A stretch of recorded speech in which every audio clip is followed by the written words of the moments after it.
Tonight, Phantom Stranger fights God, and I'm actually not exaggerating at all.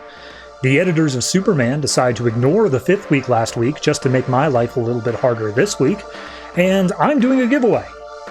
No jokes, I'm actually doing that. Details in the episode. All that and more tonight on the Not So New 52.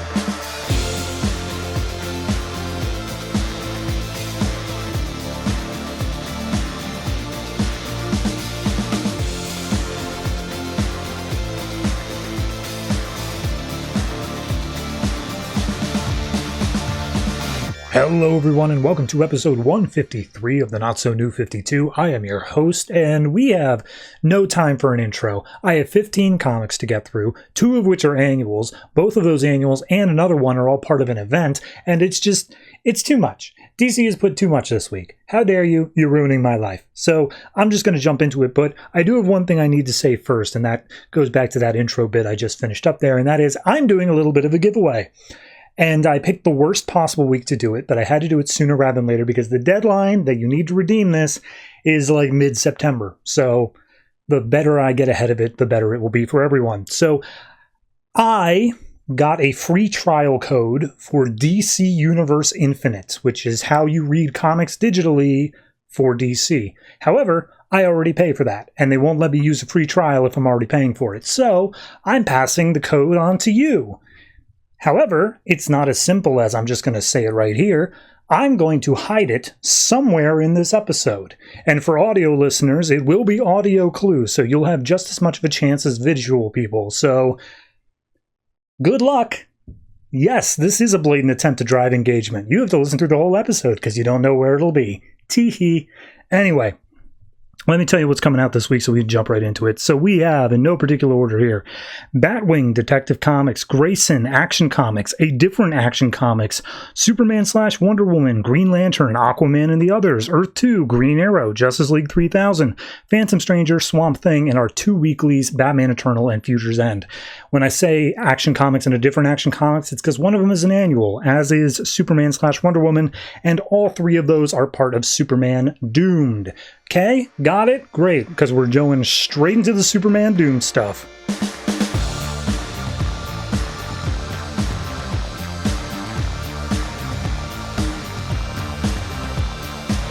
Superman Wonder Woman Annual number 1, written by Charles Soule, art by a lot of artists, Ed Beans, Tony S. Daniel, Pascal Elixir, Cliff Richards, and Jack Herbert, all on the art.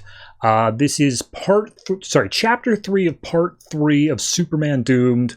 The part is titled Super Doom, and last issue was also in Superman Wonder Woman, where Superman arrived back to Earth where Cyborg Superman was, and he's basically saying, all right, Super Doom, go at it, have fun, start killing things.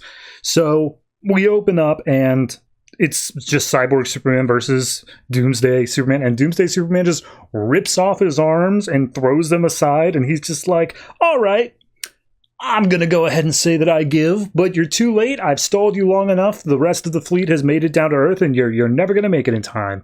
So then we cut to the Watchtower. All the Justice League is talking about it, how all these ships have shown up, and then Cyborg's like, all right, well, you know what? I'm just going to go ahead and fire off a warning shot. Let me just see if I can hack into their network, and then all of a sudden he passes out. And it's just like, okay, that's a problem. So Wonder Woman and Flash are up there in the Watchtower. Batman's still down the Batcave. Wonder Woman's like, hey, we're running blind. We lost Cyborg. I don't know what's going on. But then all of a sudden they get a call from Lana and Steel, who are coming in. They're like, hey, bunch of ships headed to Earth. Are you aware of this? And they're like, yeah, we already know about that part. And she's like, okay, but they're arranging themselves into a very specific structure that I've seen as an electrical engineer. And because of that, we only have to destroy 36% of the drones in order to disrupt their entire network. And we see Superman is like outside the atmosphere of Earth, and he's like looking down, hearing all of their conversations going on. And Cyborg manages to get back up. He's like, yeah, all right, we can do that. We're all going to start sinking stuff. Batman's sending his own troops to do stuff. Wonder Woman's going to be down there fighting, and everything's going on all right. And then Lana and Steel say, oh, by the way, Superman, he's coming back to Earth. And Batman's like, okay, like that's not a good thing. If he comes back down here, the kryptonite will make him lose control, and then we'll lose the entire planet. And Wonder Woman's like, don't worry about it. He can handle it. So then we see inside of Superman's mind, and Clark is talking to Doomsday like, hey, I got to go down there and save the planet. And he's like, yep, that's a good idea. You should definitely do that. I approve wholeheartedly. And he's just like, okay, but like, you're not going to like try to take control or like go crazy or anything? He's like, no, totally. Look, that's your home. It needs you. And I want you to know from the bottom of my heart, Pa Kent would be proud of you for what you're doing here today. And so Superman goes down to the planet. Immediately the kryptonite takes over. And Doomsday's like, I mean, you made the right decision, as he's about to like crush Clark in his head. So we then cut over to Hawkman and Simon Baz Green Lantern destroying some of the drones, or at least they're trying to. They're failing absolutely miserably. When all of a sudden, Super Doom shows up and just absolutely crushes one of them. And he's standing over, like floating over top of them. And then it's like, oh, Superman, that's great. But then like his little destruction wave thing goes off and they're just like, oh God, Superman's here. So he flies away, not wanting to hurt them. Hawkman alerts the rest of the Justice League, hey, Superman's around. So Wonder Woman says, hey, you got to get the kryptonite out of the air. That's the most important thing right now because that's the only thing that's going to stop him from giving into Doomsday. And he's like, I know, I'll figure it out. I'll see what I can do. We'll figure something out here. So Batman says he's going to do that. Then we cut to Cyborg, who's looking all around the planet. We see Teen Titans, Flash, Green Arrow, Red Lantern, Swamp Thing, Aquaman. All of them are destroying drones. And it's like, okay, we're doing good. We are beating back drones, but it's nowhere near enough. We only got like 5% done. We're going to need a lot more help in order to do that. We go back out into space, and Cyborg Superman is talking to like the Brainiac fleet, and the fleet's saying like, hey man, like this planet's fought back harder than any other planet has ever fought back before. You sure we're good? And he's just like, totally, like it doesn't matter. 5%, that's totally normal for what we're expecting here. So apparently they're building like a giant gate or portal in the background, and Lana and Steel see this in their own ship, and they're just like, that's a problem. We need to go investigate that. And Steel's like, I'm the only one with a spacesuit. I'll go out there and do it. And by the way, Lana, I need to tell you something. And she says, what? And he says, I'll tell you later. So back down on Earth, Superman is still destroying all of the drones that he can. We see inside his head is Clark as he approaches a small suburban town. And Clark's like, nope, there are people in that town. Your destruction wave will kill them. You can't go near there. And Doomsday's just like, that's exactly why I'm going to go there. And he has like this inner monologue thing of like, look, you are a killer. You killed me, quote unquote. Like, that's, or at least you think you did. So clearly that's what you want all along. So they fight a little bit inside of his head, but it looks like Clark is absolutely hopelessly outmatched. In the real world, Wonder Woman swings by and starts trying to beat back Doomsday Superman. And she's like, hey man, I don't want to do this, but you're making me. So she takes off her gauntlets and goes full-on God mode. So back out in space, Steel goes up to talk about, or talk to Cyborg Superman. And Steel's just like, hey man, I see you're building a gate. I'm going to go break that. And he tries blasting Cyborg Superman away. And then Cyborg Superman just immediately turns back around and starts blasting against Steel. So Lana uses the ship to fire off a beam to distract Cyborg Superman, but then he just fires off heat vision, and it looks like he's about to blow up the ship. But then we cut back to Superman v Wonder Woman, and then Clark versus Doomsday in his head. They're all fighting against each other, and Doomsday is winning every single one of the fights on all sides. So as Doomsday starts making his way towards the town, he's leaving Clark for dead inside of his mind, and he's just like, look, I'm Death. You can't kill Death. You thought you did, but now I'm back and I'm just going to kill you anyway. In the real world, Wonder Woman's like, Clark, you're not a monster, man. Do not go near that town or I'm going to have to do the thing that I don't want to do. Out in space, we see Steel saves Lana from the exploding ship before it explodes. And as Doomsday is making his way closer and closer into town, all of a sudden Batman pops over the thing and says, hey, we got rid of all the kryptonite. It's all gone from the atmosphere. He should start turning back to normal now. And Wonder Woman has already, she's got her sword drawn. She's tearful. She's like, it's too late. He's given into Doomsday. I have to do this. And she swings her sword. But before it can make contact, we see inside of Clark's mind, he's thrown Doomsday off of him, opened up his shirt and said, yeah, looks like you're right. It is time for me to go now. And he undoes his shirt to sew the Superman thing. We see around the world all of the drones that were necessary to take out have been taken out. They got the necessary 36%. Superman says, hey, Diana, it's cool. I'm back. I'm alive. And then out in space, we see Cyborg Superman being like, okay, well, the drones on Earth were really just a misdirection. Like, we didn't even need them. We were always just going to do this thing out here in space. So all of a sudden, the giant portal gate starts glowing. We see that Lana is now in part of Steel's armor, and that's just, they're just chilling out in space waiting until something happens, when all of a sudden there's an earth-shattering vroom. The portal opens up, and out comes this giant-ass serpent creature thing that is like 100 times bigger than the planet Earth, and it just stares down our planet. So that's big. I like this one. I think it's a solid next chapter. Here's the thing. Because this is a partner book with Action Comics Annual, it's telling just two sides of the story. It's weird that they just say, okay, all the kryptonite's gone, like without any sort of explanation or any sort of setup or anything, but that happens over there. So it's not technically this issue's fault. It's part of, like, you know, it's like reading a tie-in. You just have to go over there to figure it out. I'm okay with it, but it does make this a little bit weird in terms of the pacing. That being said, I do like all the internal fighting of Clark versus Doomsday, and then Wonder Woman also cutting loose in the fight. All of it seems cool. So I'm going to say this one is at least a solid 7.5. Very enjoyable. And yeah, the next part of Super Doom is over in Action Comics.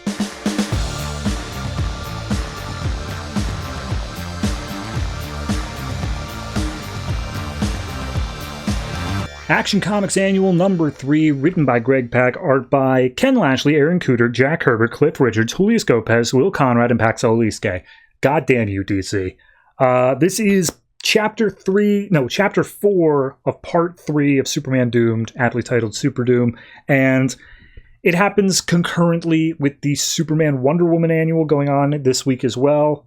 Last time we had, man, I don't even know, just stuff. Lois Lane is Brainiac, and she's causing some chaos, and that's literally where we pick up here, is that Metallo is also there being controlled by Lois, and she's saying, like, I'm being controlled by Brainiac. Like, I am locked inside of a mental prison, and we see that visually of her trying to break out as Brainiac is in there planning his next move and doing everything that he's got to do. So this fleet, this horde of Brainiac ships come in towards planet Earth, and we see that Lois is commanding them to arrive and do their thing to build their net. So all of a sudden they hack into the entire Earth's military force, and every single one of these, like, army ships from all these different countries just start exploding, like, variously. Submarine ships, everything. And there's nothing that can be done about it. Lois's father is caught in the crossfire, one of them. He's not dead, but he's, like, hurting. And Lois, being such a strong telepath, can feel that. And she's like, oh no, my dad, please let me out. Brainiac, how dare you? So we cut over to the Fortress of Solitude, which is where Batman, Shea Veritas, Harrow, which is the leader of the people who let Doomsday out in the first place, and Ghost Soldier, who was previously in this book, also a hologram of Lex Luthor, are all here talking, trying to figure out what in the hell they're supposed to be doing here. And Lex is like, hey man, what's with the weird energy going on around this Fortress of Solitude place? And he's like, later, I promise we'll get to it. Anyway, Brainiac's fleet just showed up. What do we do? And they start talking, figuring out what's going on there. They question whether or not Brainiac's going to kill everyone, whether or not that's his goal. And they reason out, like, okay, Brainiac was part of Harrow's, like, computer system for a while. So they found out that he hacked in, but they had access to Doomsday the whole time. So wouldn't he just use Doomsday to kill everyone? And it's like, well, no, but he also may have made it so Superman got infected. So wouldn't that have been a thing? And it's like, well, no, probably not. Regardless, it doesn't seem like Brainiac's goal right now is to kill all of humanity. For whatever reason, they're still alive. So that's at least something they got going on. So all around the world, we see people going after Brainiac's hordes. We see Red Hood and the Outlaws going after. And as they try to fight, one of them explodes, starts knocking Red Hood and Arsenal off a building. And Superman comes in and just starts bashing through all of them as best he can. And Red Hood's like, awesome, it's Superman, he's here, great. And he sends out his Doomsday Wave accidentally, to which immediately Red Hood and Arsenal are caught in the crossfire. Starfire manages to get him away and starts ushering everybody to get away from the poisonous mist. And he's just like, ah, crap, yeah, I gotta get out of here. This is bad. So Batman and them are watching this from the fortress, and Lex is like, can we please kill him now? And Batman's like, yeah, we get it, Lex. And he's like, no, I'm serious, ma'am. We should probably be thinking about killing him now. And they say, like, okay, our only plan right now is we need to get rid of the kryptonite on the planet. We got Krypto the Superdog back here. He's also weakened by the kryptonite, and that's why he's falling prey to the virus. If we can get rid of the kryptonite surrounding the planet, then Superman should be strong enough to, like, come back. And Lex is like, I know where all those particles are. I counted them all. There's too many. It would take, like, 3 years to do so with our current science. And Batman's like, well, good thing we're beyond our current science. And he goes into the back room and shows all the weird energy is coming from the Phantom King, Dr. Zadu from Planet Krypton, who I believe came out in a Batman Superman issue, if I'm recalling correctly. And he's trapped in a little, like, tube or whatever, and Zadu's like, Batman, you're coming to me for help? Well, why should I help you? And it's like, hey, he's gonna destroy the whole planet, including you, but Harrow, you worked with this guy before, he gave you all your weird tech, talk to him, get him to help. And she's just like, hey, we're all gonna die if you don't help us. And he's just like, I feel stronger in this world, I don't need you, I'm just gonna wait until everyone's dead, and then I'll kill him. And it's like, all right, well, that's not gonna work. So then they come up with the idea of they're going to use the intangibility powers from Ghost Soldier to get her into the tube with Dr. Harrow or Dr. Zadu, and then they are going to try to use his powers. We don't get that till later, but she jumps in and starts attacking the Phantom King. So we see Martian Manhunters fighting against a whole bunch of Brainiac drones, doing his absolute best, and then Superman comes in. It's just like, I'm coming to help, and Martian Manhunter's like, no, stand over there. As he's flying in, he's setting fire to all these forests he's flying over, and Martian Manhunter just, like, sonic claps him away, and it's enough to knock down Superman and turn him back to normal. And he's like, what? Dude, you could do this the whole time? And he's like, no, this is just temporary, and, like, I'm already feeling Doomsday. I put up a barrier in your head. Doomsday's already breaking through it. But, like, I need you to listen. You need to stay away, because it'll be 1,000 times worse if you stay close.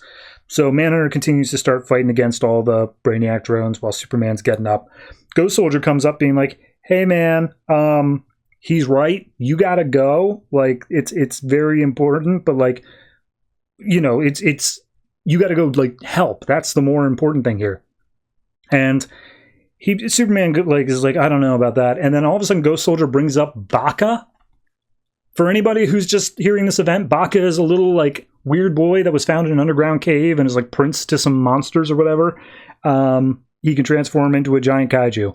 And he walks up to Superman. He's like, hey, man, you got to believe in yourself. And he's like, Baka, you really don't understand. You got to get out of here. And Baka's like, nah, man, I'm chilling right next to you. So Superman turns back into Doomsday. Baka goes into his kaiju form. And they just, like, chill together. Like, apparently the super mists don't affect him or something. So Doomsday Superman starts bashing Brainiac drones, and Martian Manhunter's like, all right, well, I guess I can't stop that. So Lex, seeing that Super Doom's running wild again, is just like, okay, we got to make this plan now. What are we doing here? Someone let me in. And they explain they're going to use his power because his power is basically accessing the Phantom Zone to some extent. So they're going to phase all of the kryptonite that Lex Luthor has already calculated all of the positions into the Phantom Zone to get rid of it. Meanwhile, Zadu's laughing, and Lex is like, I don't like the fact he's laughing. That seems like he's got another plan up his sleeve. We shouldn't trust him. And Batman's like, whatever, man. We got to do it anyway. So they flip the switch. They send, sorry, not yet. They don't flip the switch yet. We see them approaching Metropolis. Superman and Baka. A bunch of kryptonite or Brainiac hordes are over top of that. Superman throws Baka into one of the drone ships, and he turns into his kaiju form and just starts tearing it apart. Meanwhile, Superman goes over to talk to Lois Lane / Brainiac. And on the outside, it looks like Doomsday versus Brainiac, but in the inside, we see that they are mental. The telepathy from Lois Lane allows them to make a mental connection, and then it's just Lois and Clark talking to each other. And Lois is like, Clark, you got to get out of here, man. Brainiac's going crazy. And Clark's like, Lois, I can't believe you're in here this whole time. You've been fighting this whole time. I believe in you, Lois. Keep fighting the good fight. So on the outside, they just keep continuing to fight each other. Doomsday does manage to lay the hurt down on Lois, enough to knock her down. Metallo tries to rush in to help, and Doomsday just backhands her. And we see that Lois actually managed to get burned out. Like, Brainiac is out of her system to some extent. she does still have telepathy and whatnot. She does still have some level of control. So she's like, hey, Clark, it's me. I'm back. Oh my God, you did it. And she gives him a big hug. And then like her body starts burning because of his powers. And he's just like, yeah, sorry, I got to go. So he flies off. She uses her telepathy to talk to Superman, just like, hey, man, you did it. You brought me back. And there's 7 billion people here, but like, you're not afraid for like yourself. You're only afraid for them. I believe in you, and we're going to fight by your side. So then she turns to Mikel and just like, hey, you're still on my side, right? And he's like, yeah, no, totally, Lois, I love you. And he's like, okay, let's pump your brakes on that one. But yeah, we're going to go fight on Superman's side now. So at that point, we see that Dr. Who has managed to overcome Zadu. They took his power to access the Phantom Zone temporarily, and they managed to phase each of the pieces of kryptonite out of the air and send it into the Phantom Zone. So immediately Krypto starts feeling better. Zadu's like, great, that means all Kryptonians are stronger, including me. Bye. And he just portals out of there. And Lex is like, that fantastic planning, Batman. And he's just, shut up, Lex. So we see that Superman has managed to overcome his doomsday virus, I guess. I don't know why it worked this time, but regardless, without a kryptonite in the air, Diana's there and he's just like, hey, it's okay. I'm safe. Everything's fine. Krypto's there, and they just start bashing up all the Brainiac drones, taking them all out across the planet. And Lois is like, you did it. You took them all out. We did it together. And then all of a sudden, Lois gets freaked out because she feels Brainiac ships. It's like, that's not the only thing. There's something bigger. 6,000 miles across. Portal opens in the sky. Lex Luthor's like, I told you. Villains always have bigger plans. And we see that a giant portal opens up with a giant serpent creature that's like 1,000 times the size of the Earth. Just honking down right on it. And that's the issue. I think comparatively, this to the Superman Wonder Woman issue, I dislike this one a bit more. I think the Superman Wonder Woman issue just did this bit of time a little bit better, but that's also just because why do we have Baca here? Like, don't get me wrong, I get it from the viewpoint of like, this is Action Comics, we set them up earlier, same thing with Ghost Soldier, same thing with Harrow, this is just the Action Comic stuff going on, I get that, but he's not in the other books, so it's weird that he's here now. It just feels like no one talked to each other here. Beyond that, I don't know. The Lois Lane telepathy stuff has always just been a thorn in my side. It's been my least favorite part of this event. Why did we need that on top of Superman being Doomsday? It doesn't feel like it's earned its place. But regardless, I don't know. It's like a 6.5 for me. It's not awful. It's not below the 5 mark. It's still a perfectly solid issue. It's just not quite up there in terms of I enjoyed myself. And I definitely didn't enjoy that this was an annual sized issue. So 6.5. But then there's another issue this month continuing on the story. So more Action Comics.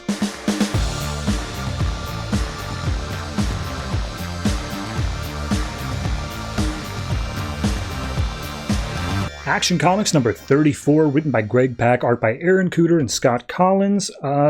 This is the first chapter of the 4th part of Superman Doomed.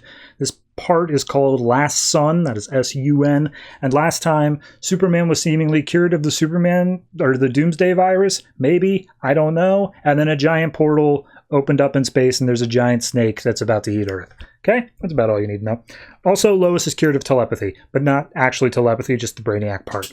So we see Roy Harper, Starfire, and Red Hood all saving a bunch of kids around Gotham.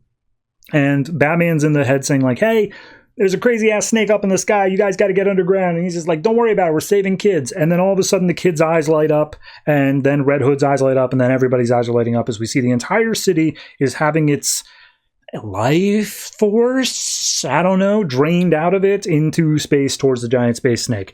Batman's freaking out. He's like, Gotham, Brainiac's taking Gotham. Like, this is crazy right now. What are we going to do? And they say, hey, by the way, the Phantom King, Zadu, he escaped last issue. Shouldn't we do something about that? And Lex Luthor's like, it is very important. He was Superman's first enemy, and he's got plans for it. And Batman's like, Gotham, guys! We gotta save Gotham! To which point Shea Veritas is like, actually this is happening all over the Earth. This isn't just a Gotham thing. Baltimore, Metropolis, North Atlantic, everything is just going to hell there.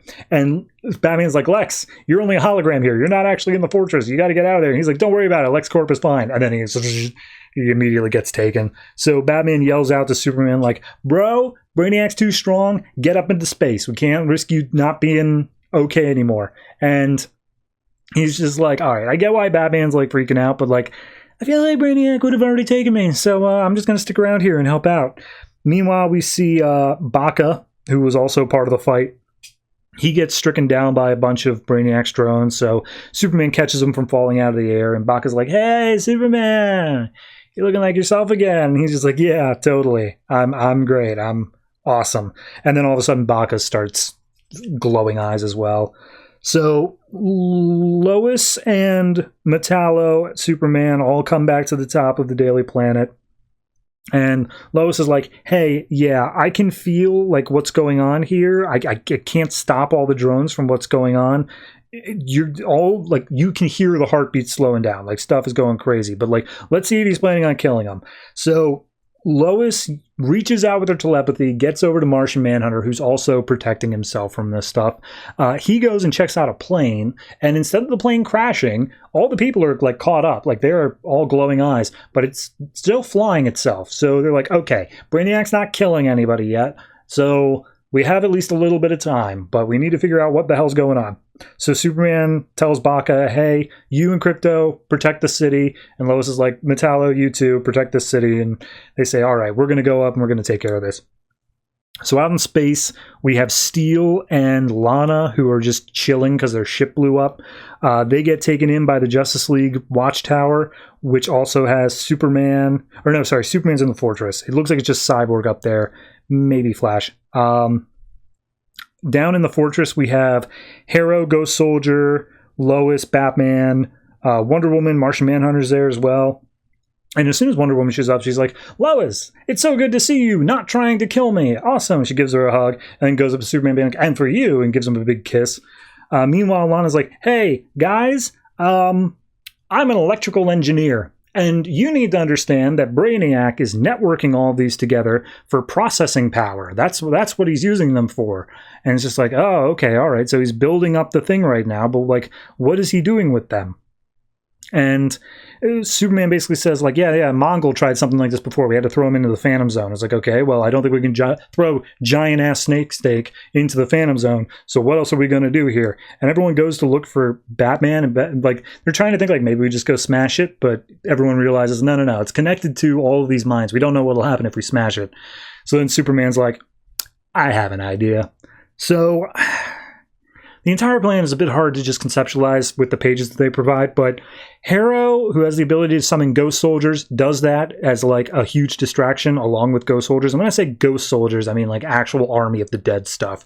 Superman and Martian Manhunter make their way up to the Space Snake, but then they bypass it and go to the sun, so that Clark is like ultra charged, fires off a massive heat vision into the snake. The snake manages to move out of the way and is just like, haha, you missed, when actually he was aiming for Earth and into a giant satellite dish that Wonder Woman's holding up.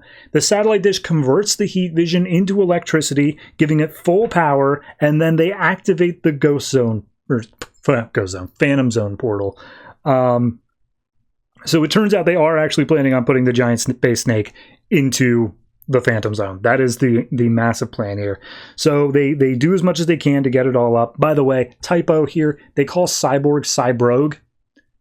I don't know how they made it to the trade, but they did it. So we see like, okay, it looks like everything's working here, but we see Brainiac's like speech bubbles that are analyzing and just being like, okay, all right, this is interesting. So let's just take this one thing at a time here.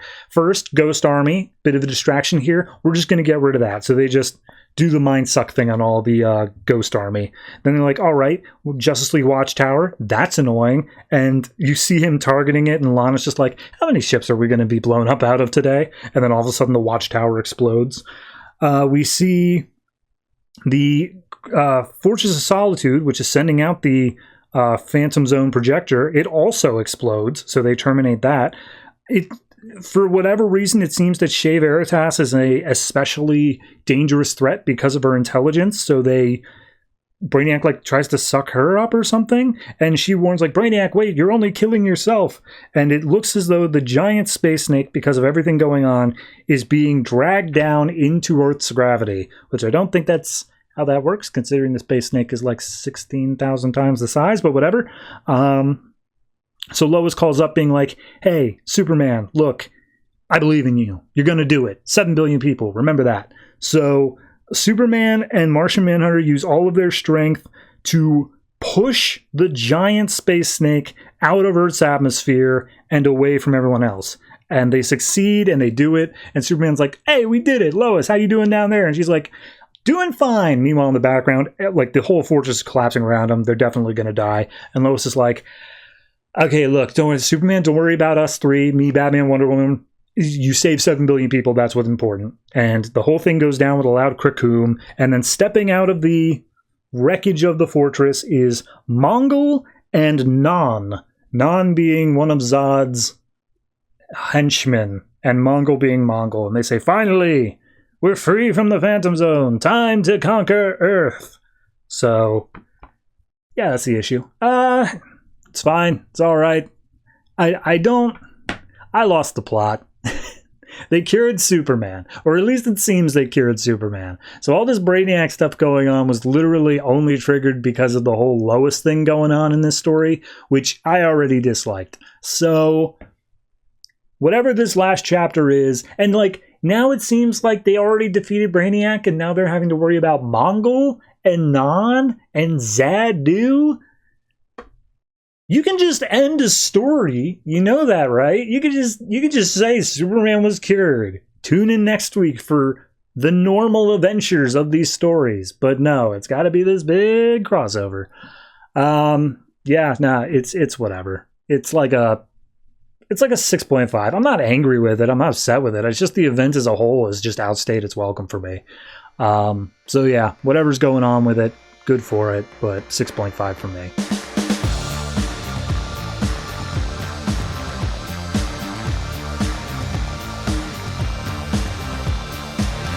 Batwing number 34, written by Justin Gray and Jimmy Palmiotti, art by Eduardo Pansica. So last issue, Batwing encountered a guy named George Edwards, I think. George Evans, maybe? I don't know. Regardless, he had a bunch of weird little chupacabra creatures that were hanging around him.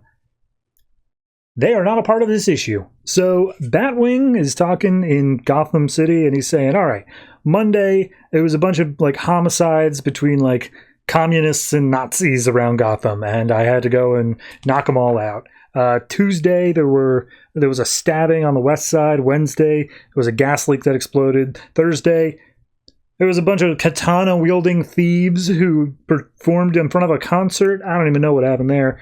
And tonight, it's, Gotham, it's so hot. It's got record-breaking temperatures and body counts, and I don't know what I'm supposed to do now. He hasn't talked, or he hasn't saved anybody in weeks.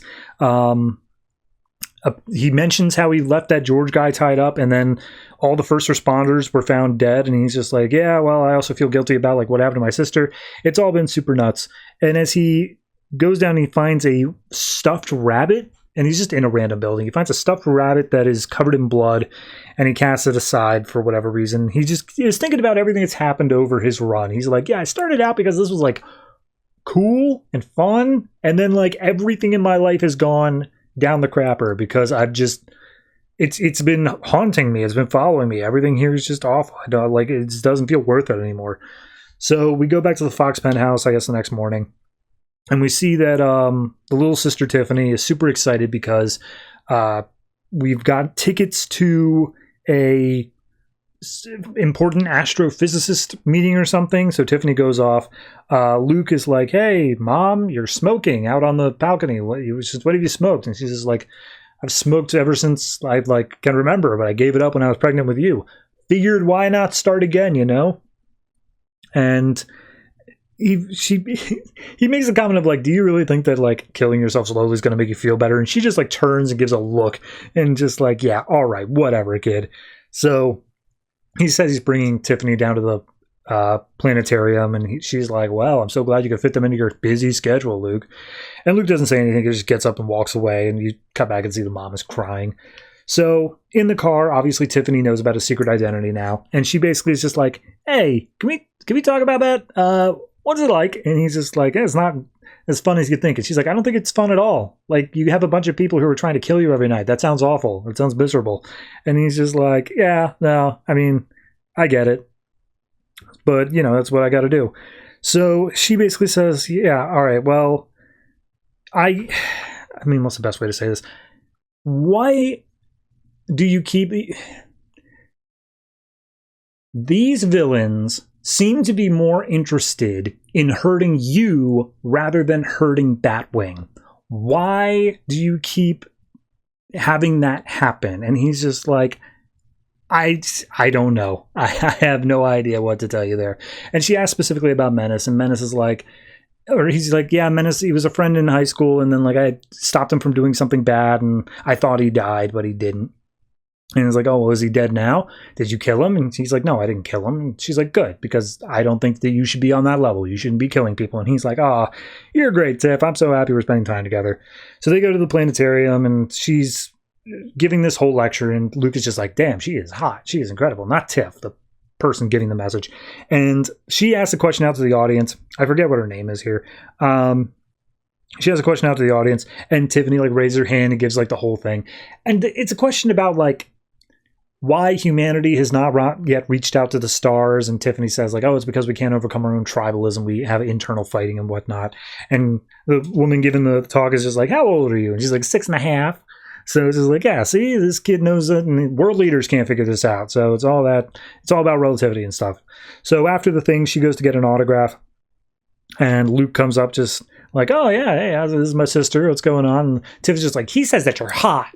And Luke is like, "Why would you do that? Why would you say it?" It's like, "Because you said it." And it's like, "That is a private thing that I shared with you, not in general." But meanwhile, she clears her throat, just being like, "Do you think that's a compliment? Do you think it's a compliment to say based off my physical appearance and not based off of like who I am and whatnot?" And he's just like, "I didn't mean it negatively in any sort of way." And so she basically, Tiffany chimes in saying like, "Oh, don't worry about him. He's immature. He's rebelling against our father." And the woman giving the talk is like, "I'm sorry, you're 6.5? Are you a prodigy?" And she's like, "I don't know. Never got tested." And she's like, "Okay, well, I'm going to give you an internship offer. Have your mom and dad call me."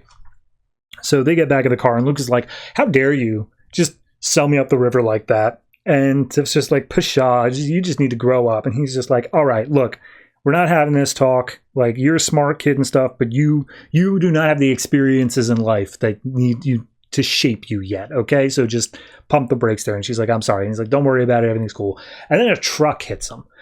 Just out of nowhere. A truck just sideswipes him, takes him out, airbags go off. They're both fine, but the car's upside down. Tiffany is scared out of her mind. As they get out, he's just like, "Hey, I'm going to go take care of him," because it looked like the truck was stolen. They were just bashing through a bunch of traffic. So Batwing says, "Yeah, all right, it was a security thing." So it had like a low jack going on with it, but someone knew how to disable it. Luckily, I have my own ways of doing things. So we see at the warehouse, there was a bunch of money inside of it, and all these people are wearing masks that are counting the money, and then the lights go out, and Batwing's like, "Yeah, I could just go invisible, but this way they won't try shooting because they don't want to try hitting anybody else in their own place, so I can cut down on friendly fire." So he throws out sedatives, he does whatever he can to get all these people down quick, and it's like, "Oh geez, Batman's here." And he's just like, "Nope, not quite, but good guess." So then there's one guy freaking out. He starts firing wildly anyway. And he's just like, "All right, well, I got to put him down quick." So Batwing fires off a light from his chest. And he's like, "Batman." And he's like, "No, not Batman. For God's sakes, that's not who I am." So they all go down, and Batwing realizes the only way that they would have known about the stuff is if the driver of the truck was taken hostage. He already did a search for the driver, realized that his whole family was taken hostage as well, and they must be kept here. So he goes through room to room, eventually finds the family, and frees them. He's like, "All right, relax, you're safe." So he unties them all. And he's like, "Batman, thank you so much." And he's just like, "Yep, that's me. I'm Batman. You're welcome." And they all get untied and whatnot. And he's like, "Wait a minute, hold on, you're not Batman." And he's like, "No, actually, I'm not. I'm Batwing." He's like, "Well, Batwing, we owe our lives to you. How could we ever thank you? Like, tell us what we could do." And he's just like, "Oh, it's not about that, friend. It's all part of the job. All that matters is that you guys get home safe and sound." And the final narration is that, right here in the company of this loving family, their whole lives ahead of them. That's why I and continuing to be Batman or Batwing. Damn it, I did it again. Yeah, no, it's a fine enough final issue. Obviously, we do still have the Future's End tie-in, but it is pretty much the end of the story.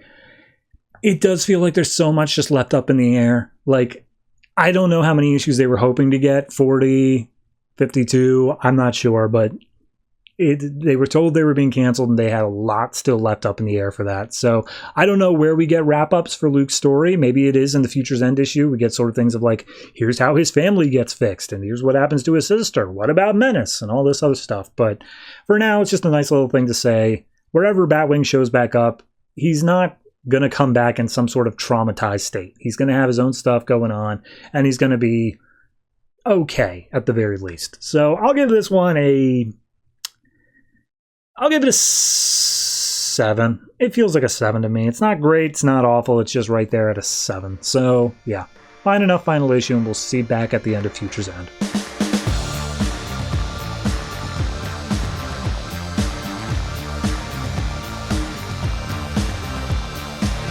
Detective Comics number 34, written by Francis Manapul and Brian Buccellato, art by Francis Manapul. So, last issue, there was a big explosion. Batman was fighting Harvey, and then also Elena was possibly going to shoot the killer of her mother.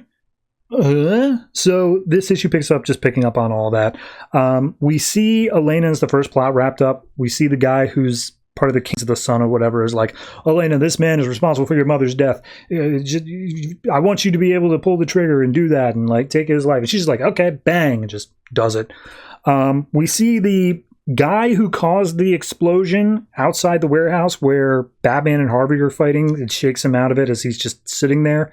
And they're just like, my God, Harvey, what have we done? We let an explosion go off. What have we done? And it's just like, yeah, all right, look, we can put aside our own little thing right here, but like, we got to go after whatever caused that explosion. And they're like, right. But neither of us saw this coming. We were so wrapped up in our own personal stuff. And he's like, yeah, totally, Batman. Anyway, let's go take care of that. And he's like, yeah, awesome. But we're not done yet because you broke my nose.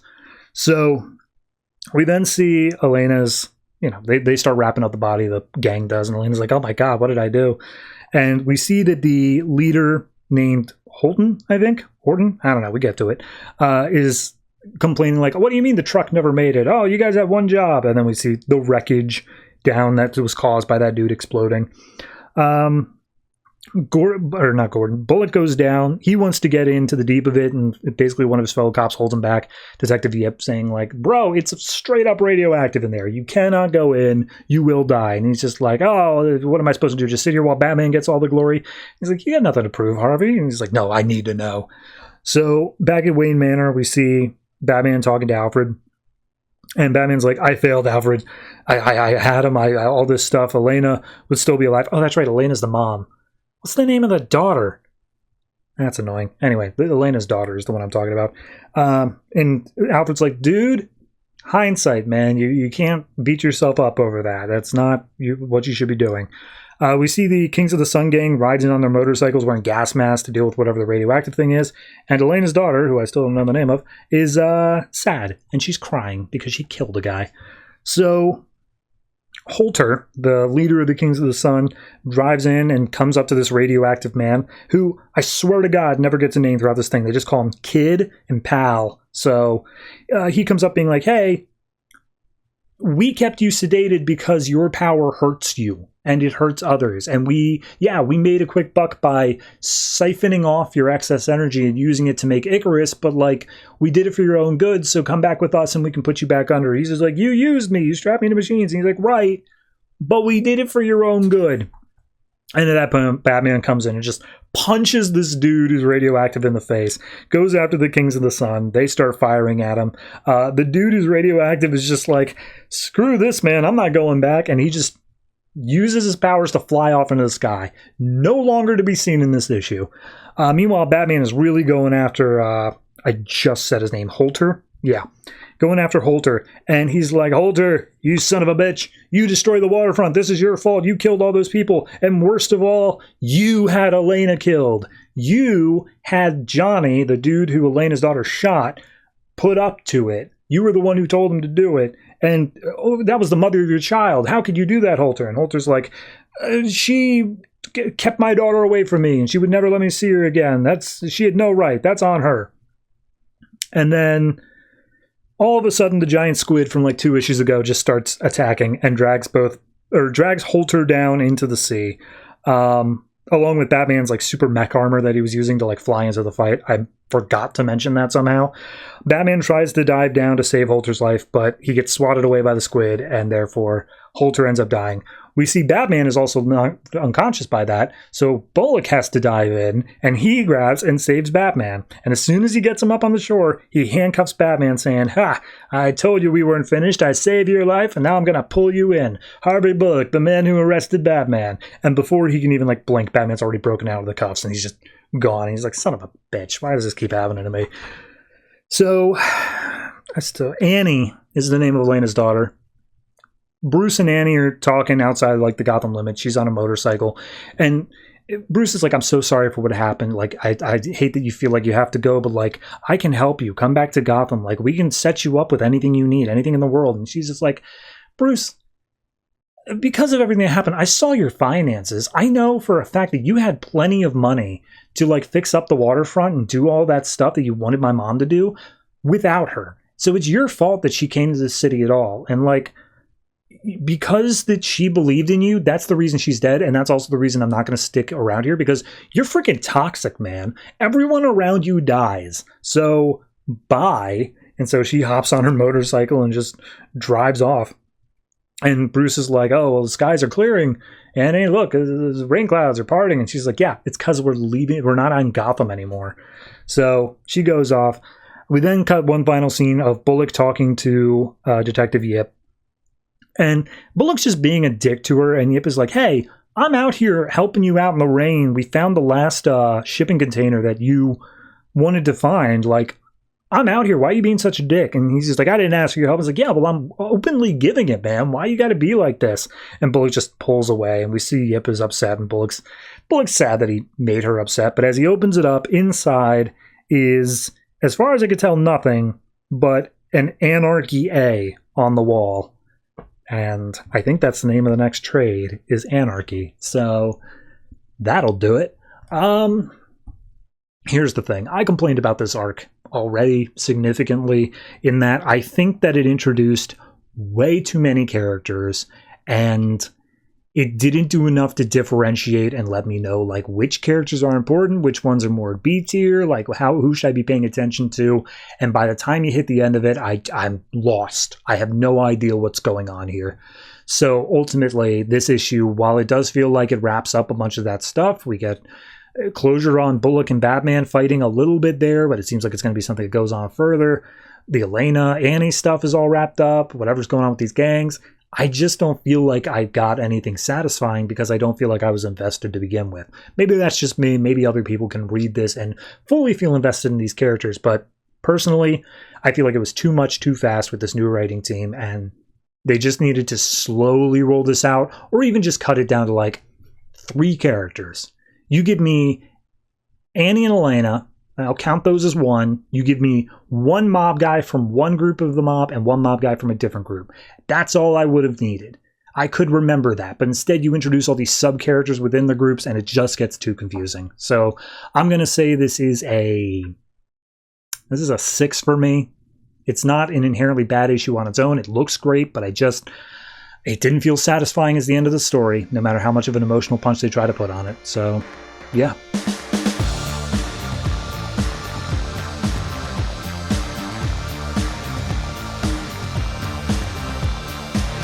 Grayson #2, written by Tom King and Tim Seeley, art by Mikel Janin. So this issue opens up at St. Hadrian's Finishing School, and we get a class that Helena Bertinelli is teaching. It's a crossbow training class, and she's just going off this whole spiel of like, yeah, you girls, you know, your power is in your core, and your power is also in your curves, you know? You're able to use your body as a weapon in multiple different ways.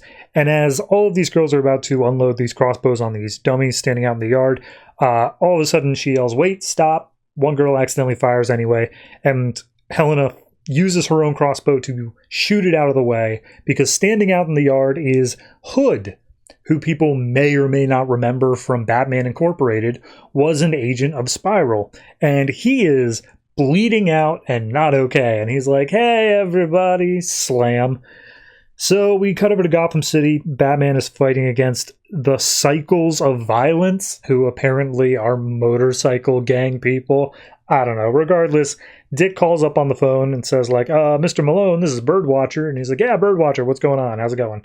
And he's like, yeah, hey, we got interrupted last time. Just wanted to give you a heads up on everything going on here. And he's like, yeah, sure, awesome. By the way, we had your funeral. It was great. It was very nice. And Dick's like, oh, that's a word I didn't think I wanted to hear.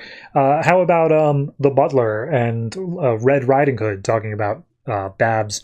And Batman's just like, hey, man, the longer we stay on the line, the easier it's going to be for them to hack it. We should hang up. And he's like, right, yeah, so bye. So he hangs up. He meets up with Helen outside of his room because they've got invited to a debrief. And he's like, hey, so you were like hitting on me last night? And she's like, nah, I don't remember any of that. That didn't happen. And he's like, all right, well, fair enough. So we then cut to a mysterious location that we find out later is called the Garden. And we see that Midnighter is watching over all this like satellite footage and stuff like that, trying to see Dick Grayson's face after last issue. But it ain't working, and he can't remember it either, and it's pissing him off.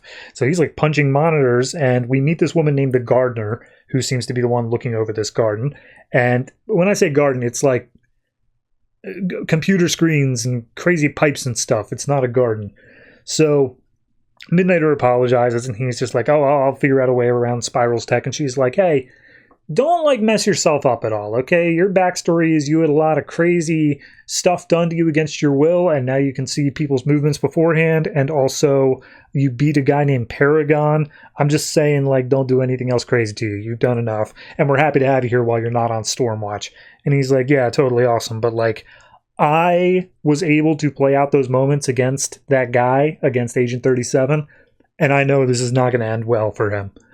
So we cut inside of Mr. Minos's office, giving the rundown on their mission. Turns out Hood was looking for a super biotechnical something of a stomach that is able to like do crazy awesome stuff in terms of like food and energy and such. So they're like, all right, take the Spiral mobile. And then we see that it's like a little Camry, like it's nothing important. And they are in England, which is where the last location of Hood was before he slipped into a coma. So they're getting out of the car. Dick's saying, you know, he's putting on his British accent. He's like, hello, love. Oh, what will you like of it? And Helena's like, oh, Jesus Christ, please tell me that you're not actually going to do that. He's like, everyone loves a performance. So we cut ahead all of a sudden, and Dick is getting the ever-loving crap kicked out of him at like 100 punches per second, all by one person. And Dick's like, all right, well, I know what I got to do here. And he pulls out a flashbang and manages to blind whoever's punching him. And turns out it's this woman, and she stumbles down. She looks at her hand, and it starts like getting old really quick. And she's like, oh no. So she runs away super fast. That's when Helena shows up being like, yo, man, what happened? And he's like, well, I went to a bar to get some information. I was just talking to people. And then this one girl saw through me, and she's like, hey, follow me if you've got the stomach, wink. And she's like, well, clearly she knows what we're talking about. So I followed her down to these spooky caves beneath this church, and wouldn't you know it, she attacked me. And as Helen and him make their way deeper down, they find a bunker room, the best I could describe it, and it's filled with a bunch of costumes that belongs to all the other different spy agencies, Argus, Checkmate, all this stuff, and they've all been attacked here, and we see them come across some bones, and it turns out that this girl, this woman, is eating these people, and Bertinelli's already got information on her saying her name's Poppy Ashmore, she's a biologist, and she was an employee of THEY. I don't know who they are, but regardless, it turns out that the mechanical bowel is somewhat responsible for this. So all of a sudden, Poppy runs back into the room, starts trying to attack them. Dick's just throwing stuff, trying to get like an attack on her, but nothing's landing. And she's explaining everything, saying like, my metabolism's crazy. In order to not like drain out my entire life force, I have to eat, and that includes people sometimes. And oh dear God, I wish it wasn't true, but like, that's the way it is. So she just keeps on attacking them. She ends up actually taking a bite out of Dick's arm as he's throwing punches. And Helena's like, you're not going to be able to land any shots on her. We have to do this differently. Let's offer her a job. And Dick's like, I'm sorry, you're going to offer the cannibal a job? And just like, yeah, we're going to do that because she's a brilliant scientist who made this mechanical stomach, and it seems like she'd be useful to us. And he's like, nah, screw that. She's a murderer. She killed people and ate people. I'm not okay with that. And Helena tries throwing a punch at Dick just to get him out of the way. He blocks it. And then she says, Sushi Gumo, which apparently is his trigger phrase that knocks him out. Because, of course, they all have trigger phrases in their hypnos stuff. So as he's unconscious, she's like, all right, anyway, Poppy, let's talk about your employment status. So we cut back to England sometime later. The girls are back out at the firing range, and Helena's saying a thing again of like, yeah, your curves are your thing, but like your important thing is that you have no morality, no righteousness. The only thing that matters is the mission. And we see Dick is watching on being like, yeah, I guess so, Jesus. So then we cut to Poppy, who has the stomach removed from her. She's on the operating table, meets up with Dr. Netz, who is saying, like, yes, we're going to be working closely together. I'm very interested in your work. And as Mr. Minos brings the stomach into the room, we see that the screen with, like, some of the heroes on it zooms in on the Flash, and now they have an identity for Flash saying it's Barry Allen, percentage of match 87%. So somehow, with her being a speedster, they managed to figure out Barry's secret identity. God only knows how. And the final page we have here is Dick once again calling back to Batman. And he's like, hey, just want to let you know they got another thing. I'm still trying to figure out what's going on with it, but like, it's not a big deal right now. And Batman's like, all right, cool, let's hop off. And Grayson's like, oh, but like, before we do, you remember the one time we went to the park and Alfred like was trying out a hairpiece? You remember that? Like, wasn't that funny? We were laughing and laughing. It was all so much fun. And Batman's like, hey, man, our line. And then the line confirms that it is still secure. No one's in on it. And Batman's like, yeah, all right, that was pretty funny. And it ends on a picture that they took that day of Alfred with the hairpiece. So they just enjoy themselves, having a nice little moment as much as they can. Solid issue, still doing setup, still determining like the rules of this place and how everything fits together. Obviously, Dick is feeling like Spiral is a bit more mean, a bit more willing to employ bad people, so we'll see how that all comes down in the end. Overall, art is fantastic in this. I really like the pacing of it, and it's pretty funny at times too. So I'm going to say this is a solid 8, and I look forward to future issues.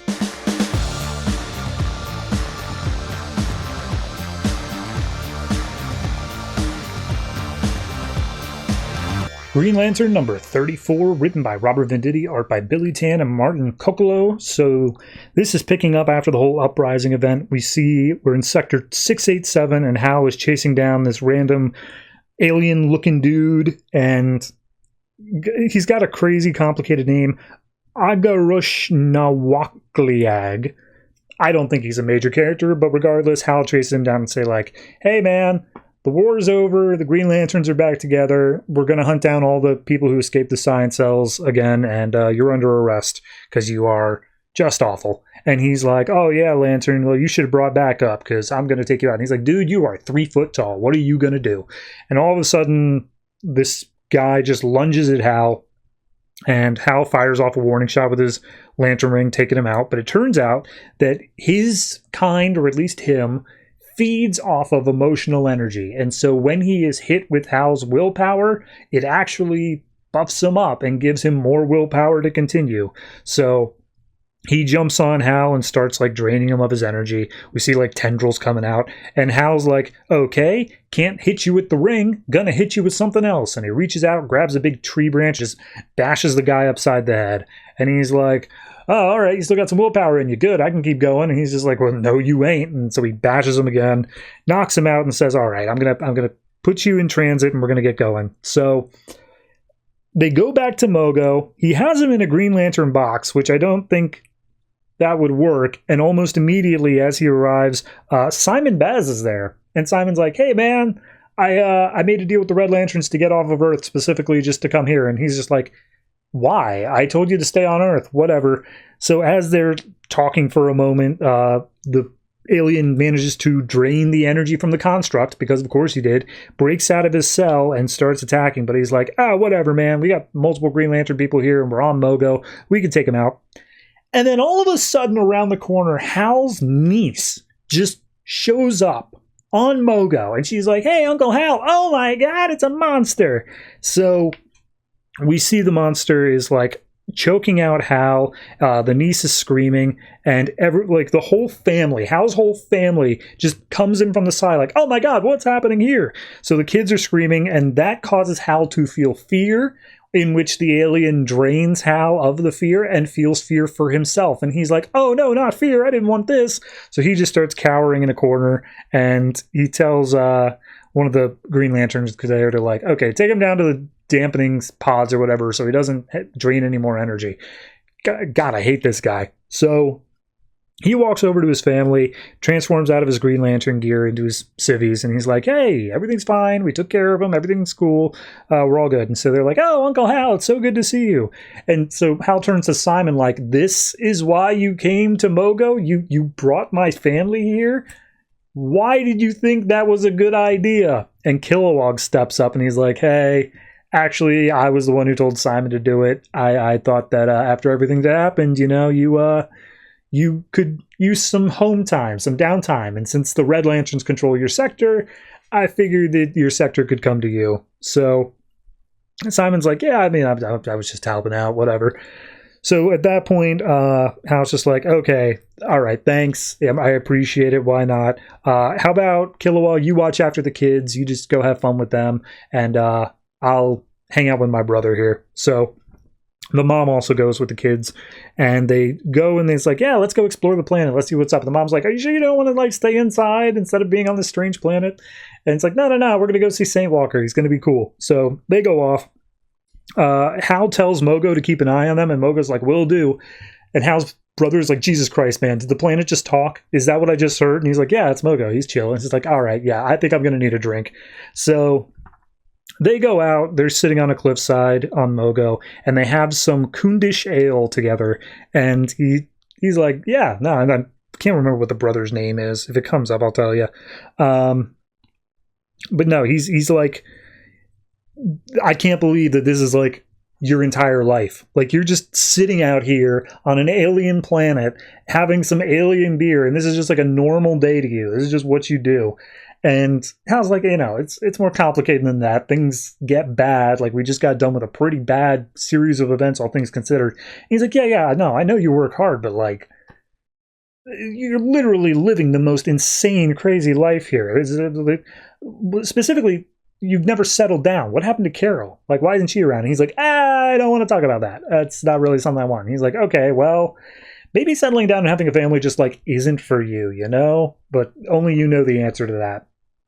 So we cut over to the kids, Kilowog and Saint Walker. They're just looking at all the animals and all the cool stuff there. A chipmunk climbs up onto the mom, and she like freaks out for a moment. And Saint Walker's like, hey, don't worry about it. It's totally safe. Everything's fine. And they're just enjoying themselves, having fun. We cut back over to the brother and Hal. And Hal's basically like, hey, look, I got to ask you a question. When we use the emotional spectrum, it drains it from a reservoir. And if that goes empty, which it almost did, all life in the universe ends. How can I justify being a Green Lantern if I know that that's taking its toll? Like, that's using up the resources of the universe. And the brother's basically like, dude, everything that anyone does uses up resources. It's all about how you use those resources for the better good. And you're being a space cop. So yeah, that seems worth it. Like, go for it. If as long as you're doing the right thing, who cares? So yeah, they have a little thing there. And the brother says, like, look, the next time you're out there, don't worry about the resources. Don't worry about like the billions upon trillions of lives on alien planets or whatever. Just focus on saving the lives of me and my family. Like, that's the only independent thing that you need to, if it makes sense for that, then it makes sense for the rest of them.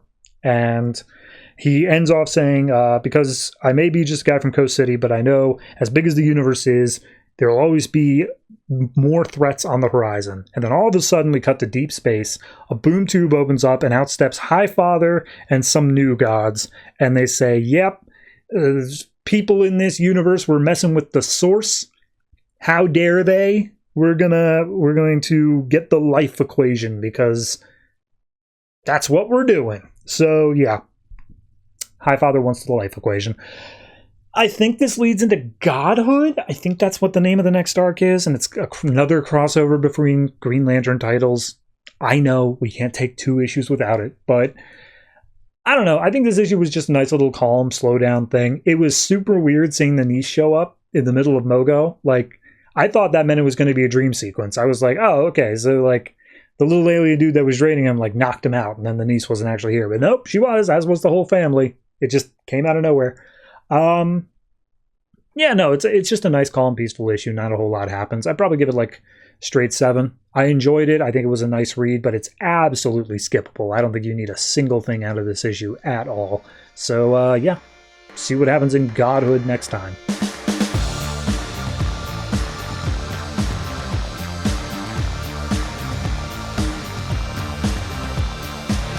Aquaman and the Others, number 5, written by Dan Jurgens, art by Medina. So last issue, Aquaman got hurt, stabbed, something like that. He's in a bad spot.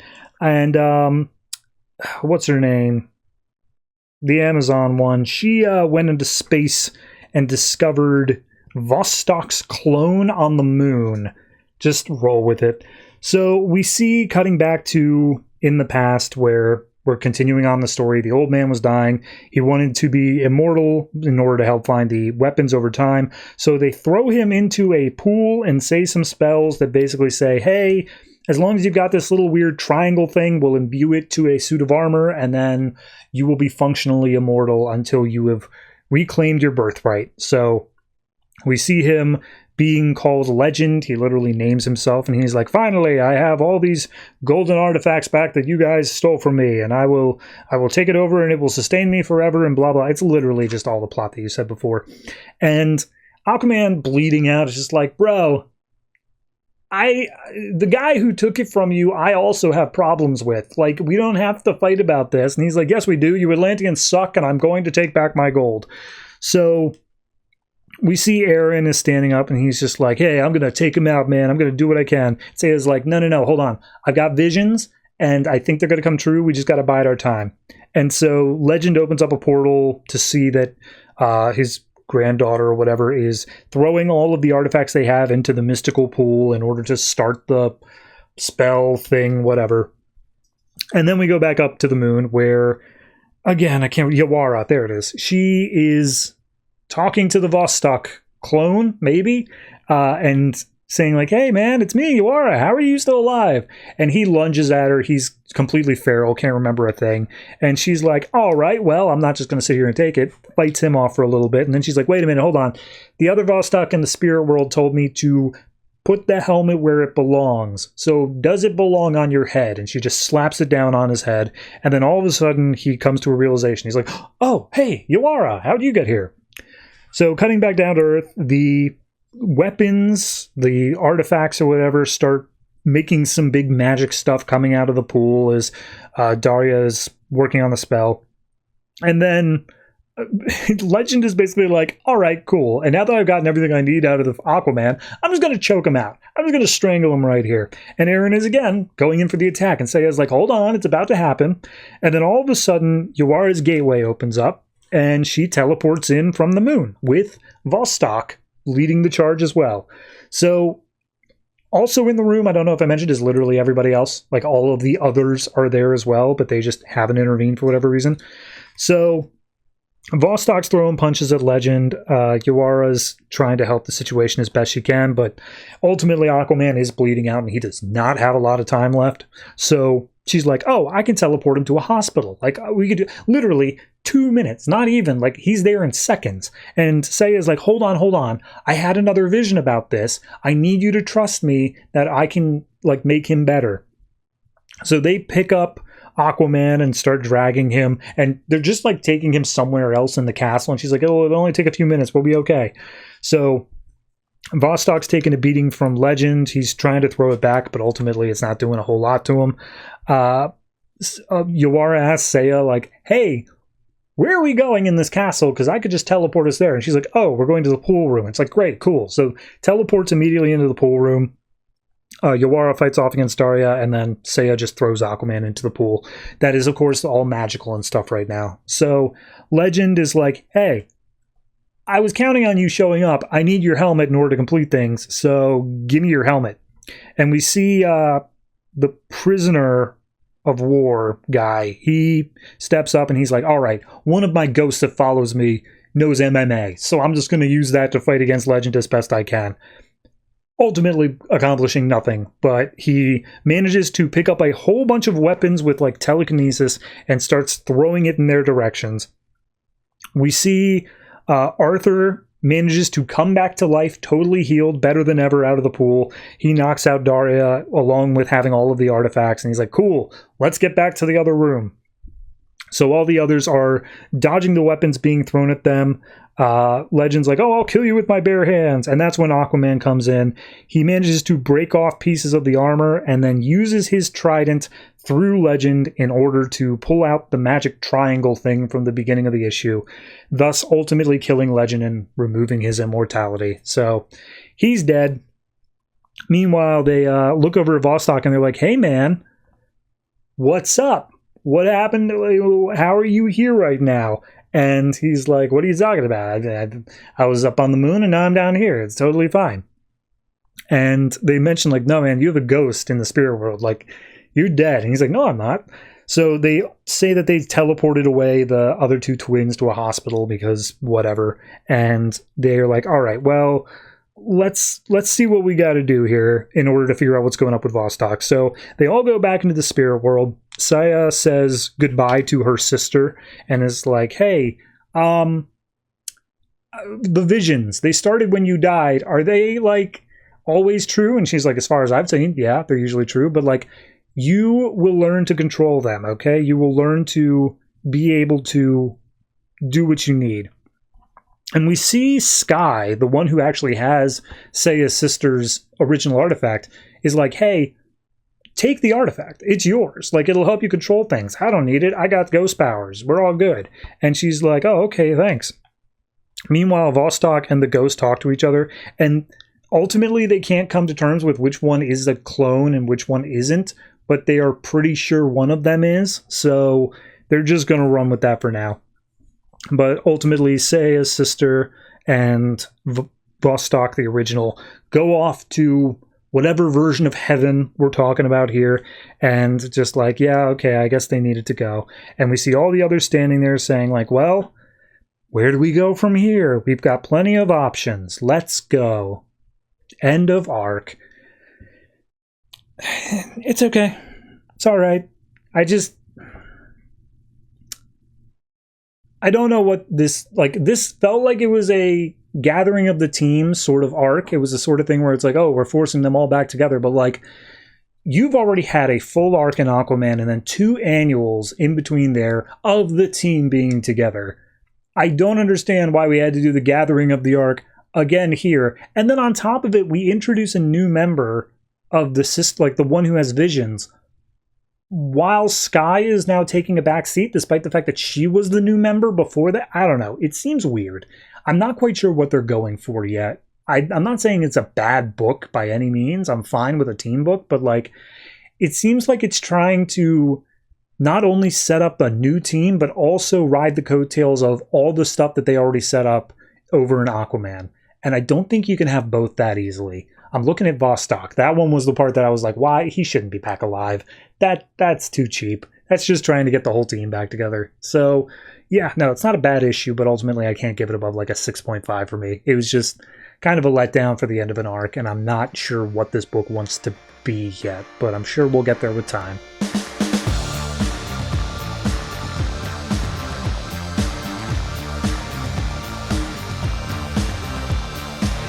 Earth 2, number 26, written by Tom Taylor, art by Nicola Scott. So, last issue, giant-ass boom tube opened up and ready to engulf the entirety of Earth.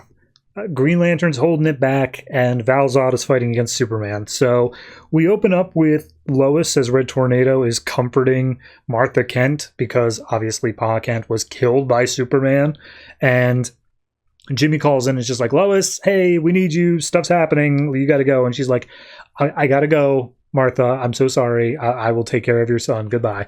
So we see that Green Lantern is holding back the entirety of Earth from being pulled into the portal. It's literally the only thing stopping it right now. And the World Army and all of the superheroes and whatnot show up outside of the building that is generating the boom tube. And we see Aquawoman's there, and she's like, oh, I'm not here for the rest of the army. I'm not here for any of you. I'm here because Batman requested it. He's the cool one.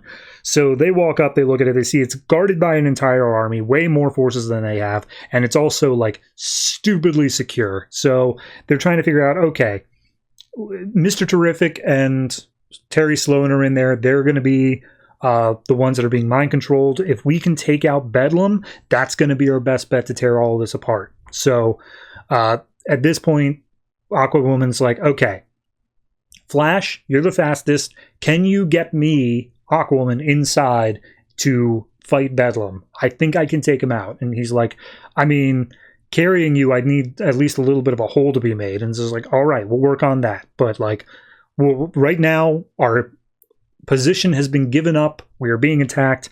Let's all start fighting. So the World Army fights in against a bunch of parademons and giant wolves and stuff, and we're all ready to go. We see Superman still fighting against Val-Zod, and Superman's like, Val, you're stronger than last time, so let's go, let's fight. And he's like, no, I don't wanna. And he's like, what do you mean you gotta fight me? And he's like, no, I'm going to stop you from fighting my friends, but I'm not going to fight you myself. That's not how I do things. I'm just going to stop you so that my friends can save the world. And he's just like, save the... Christ, are they going after the boom tube? Son of a bitch. So Superman just flies off, and Val's like, oh, I probably shouldn't have said that. Okay, Lois, I need some help. So Lois gets in the middle, intercepts Superman, and he's like, hey, what are you doing, man? You killed John Kent. You killed Pa Kent. Are you going to do the same to the rest of the world as well? And he's like, no, I never do that. And he's like, then let us save the world. And he's like, do you really think it's that simple? And she's like, probably not, but I was also just stalling. So then Val comes in and just lays the smack down on Superman right in the middle of the battlefield. And Superman's pissed. He's like, hey, man, why are you wearing the House of L symbol? That's my symbol. You're not allowed to wear that. And Val looks up at him. He's just like, your mother would be absolutely ashamed of you. So then Superman punches so hard it causes a sonic boom that like clears out a huge amount of the surrounding army, which is just the hole that Aquaman was looking for. So Flash picks her up, runs her inside the building super fast, and they meet up with Bedlam, Mr. Miracle, Mr. Terrific, and Terry Sloan. And immediately Aquaman just gets backhanded out of the building, just straight up batted away. Bedlam pops out and he's like, oh, you think you're so strong? You think you can take me on? I'm Bedlam, man. I can control your mind. I'm just going to do that now. And then he falls down to the ground, seemingly dead. And like everyone's looking around like, what the hell just happened? But before they can do anything else, Mr. Terrific and everyone else inside is like, oh, he's gone. He's dead. Like, we'll tear apart the boom tube maker, man. Let's go. Let's stop it. So they all start sabotaging it. The boom tube disappears, and seemingly the Earth is saved. So Green Lantern comes down to help join the fight, and he puts up a big barrier in between all the heroes and the parademons. So they all look at Aquawoman. They're like, hey, man, what happened to Bedlam? Why is he, like, twitching on the ground like that? And she's like, oh, I used my aquakinesis to move his spinal fluid around and up into his brain. I gave a god a stroke. And he's like, okay, that's ridiculously OP, but did we win? Is that it then? And they all look over and realize Superman's still there fighting Val-Zod. It's like, okay, we still got that happening. So as Superman throws a punch, Val-Zod catches it, and all of a sudden his hand starts disintegrating, turning to stone. Superman's does. And he's like, what? What did you do? What's happening? Val's like, I don't know. I have no idea what's happening here. So Val-Zod takes his head and like does a little headbutt on him, and Superman's face starts crumbling the same way into stone. And he's like, what is going on here? And Val-Zod is completely confused until Lois comes up saying like, hey, this isn't Superman. It never was Superman. And we see the House of L symbol falls off of its chain slightly enough to flip over backwards. and it's Bizarro. It's Earth 2's version of Bizarro. And he says, me am Superman, though. And Lois is like, no, you're not. I don't know what you are, but you're not who I hoped you were. So Lois uses her red tornado powers to basically finish disintegrating him. And he's like, yeah, this world is too dark and ugly with you in it. Just go away. So Bizarro's turned into a pile of dust. Flash looks around and he's like, crap, guys, Bedlam got back up. He recovered from his stroke. He runs in, checks out for Mr. Terrific and all that, and he's like, yeah, no, Mr. Terrific's gone. Bedlam must have taken him, but like, we won this, right? We did this. We did it right. And Green Lantern's like, hell yeah, we did. So now we step into phase 2. We're going to take back our world. And they do a heroic pose together. And then we get the epilogue, which is Bedlam, Mr. Terrific, and Mr. Miracle and Terry Sloan are standing near this big satellite dish, and I guess they're calling out to Darkseid, and it's just like, all right, Apocalypse is dying, we failed Darkseid, that's a big thing, but like, ultimately, we still have the minds that made the boom tube thing, we can do it again, we're gonna do it again, but we want a little bit of extra firepower, and we see that Big Barda and Fury, daughter of Wonder Woman, are ready to go. They are ready to fight, and they will take this Earth for Darkseid. So that's all that. I like it. Here's the thing: the Bizarro twist is unnecessary, but ultimately I enjoy it. I think that, you know, they were playing this thing before of like, oh, is that really the real Superman? I can't believe it would be, but we come down to it, it's like, no, it's not. It's some creation from Darkseid that believes it's Superman and ultimately crumbles away. I like that. I think it's a decent way to not tarnish Superman in this Earth 2 world, and we can always, if Superman's still alive in any capacity, we can bring him back without having this hang over his head. So I'm going to say this one is probably I'm going to give it a 7.5. I think what bumps it up from a 7 is the Bizarro thing, and also the Aquawoman just being so OP that she can just say, like, you have a stroke, and you have a stroke, and everybody gets strokes. And that's, like, just now part of her power set that she can do whenever she wants. So, good on them, but 7.5.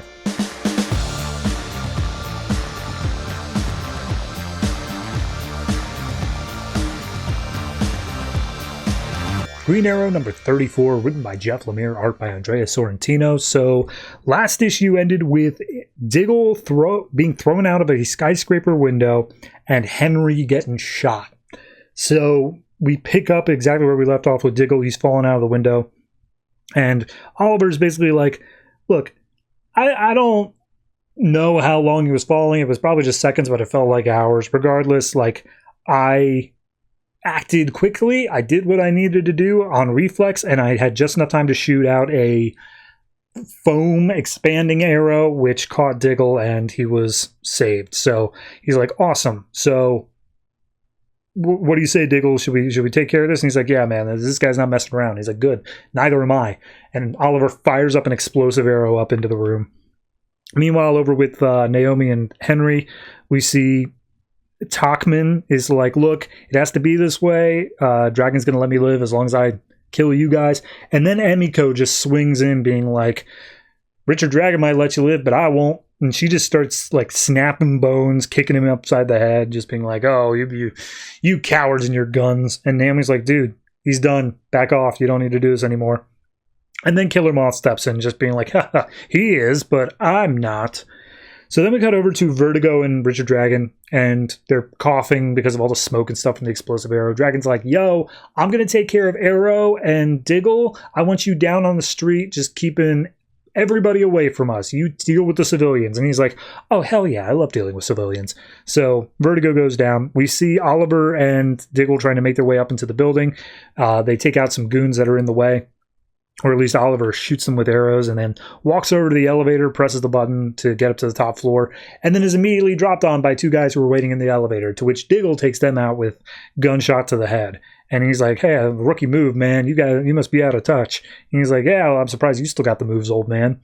So they get into the elevator, and Diggle basically rolls down saying, hey, Richard Dragon is Diaz's kid. He's the crime lord guy that I took out when I was pretending to be Green Arrow for a few nights, so it's mostly my mess to clean up. And he's like, no, it's our mess. We work out together, Diggle. So they both get ready as they get up to the top floor, and the moment the doors open, they just start unloading a barrage of arrows and gunshots until the only one left standing is Richard Dragon, who caught all of the arrows that were aimed at him. And he's like, oh, Green Arrow, I thought you'd be here sooner. You really had that much trouble dealing with my goons? That must be a disappointment. And so they're both ready to go. They're ready to take him down. We cut back over to Emiko and Killer Moth, and Killer Moth's like, well, I'm not gonna continue trying to kill those guys, but you're like Green Arrow's sidekick. Green Arrow or Dragon will definitely pay something for Green Arrow's sidekick. And she's like, oh, don't call me a sidekick. I'm an apprentice. And he's like, all right, whatever. I'm still gonna put it on your tombstone. So at that point, all of a sudden, Killer's Moth gas stuff, his tanks and back explode outwards, and turns out that Naomi picked up a bunch of the fireable darts from Dart and use them against him. So he goes down. He's no longer a problem. Naomi goes off. She's ready to see, like, she wants to go get Henry some medical help. So she goes off to get the delivery van, tells Emiko to stay put. And Emiko's like, excuse me, you can't talk to me like that. And she's like, do it. And she's like, all right, Jesus, I guess I will. So we see a bunch of cops arriving. Vertigo's just holding them all off, taking them out as they come up.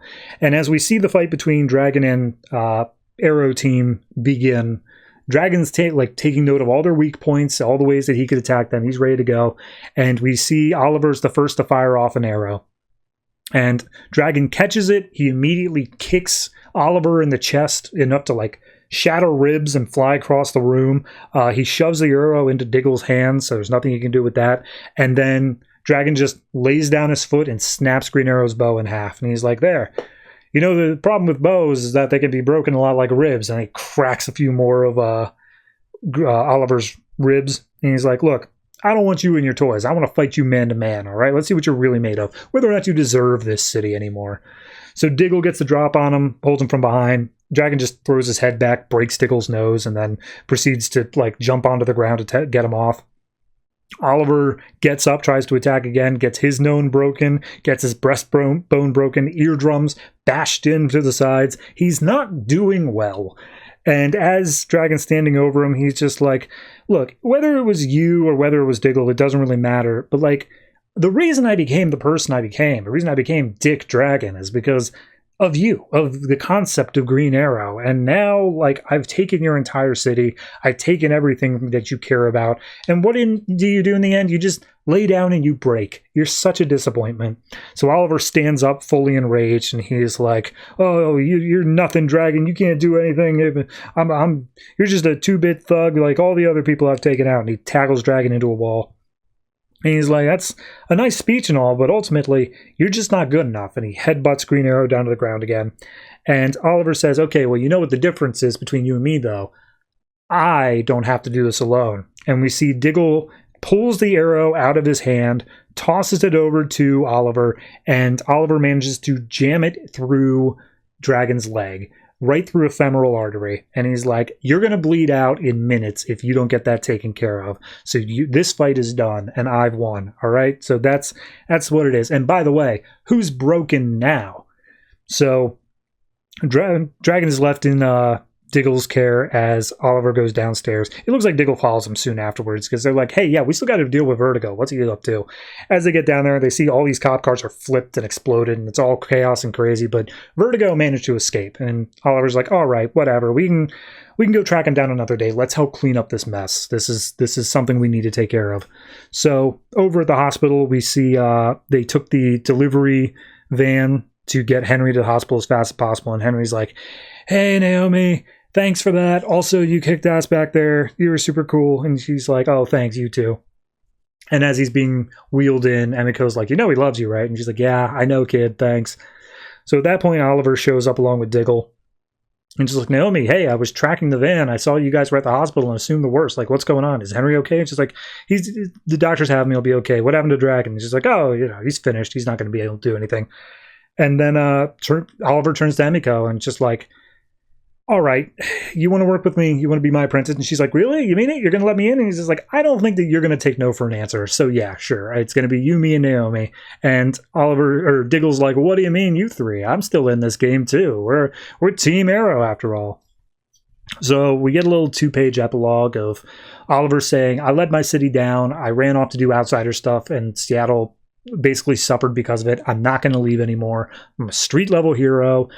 Team Arrow's here. We see Henry's getting better. We see Oliver is going to the graves of his parents, and along with Emiko, and like bringing her into the family. We see her training and doing whatnot, and ultimately we see that he is going to stay on as Oliver Green Arrow. He's improving the city as Oliver as well. He's just getting started, and that's where the issue ends, along with the Lemire Sorrentino run. There is the Future's End issue up next.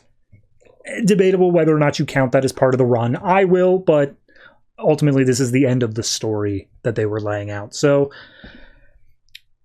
it was a damn good run. I'm not sure if I really cared as much about the Dick Dragon stuff to be the big end cap of like, oh, your city was fallen or whatnot. I never quite got that vibe that Seattle was like that bad. Yes, they said all the gang stuff was going on, but like, does it really outclass all the outsider stuff going on? Not really. But ultimately, like, I love the outsider stuff. I do still enjoy these last few issues here of the Broken Arc. All of it's fantastic. The Lemire run has been great from the start. Ultimately, I gotta just give this one a high rating off that alone. So I'm gonna say this is a solid 8 for me. I think it's more representative of the run as a whole, but even just this issue, there's so many moments that just work for me. So Green Arrow, fantastic for the Lemire run, and definitely check it out if you have not.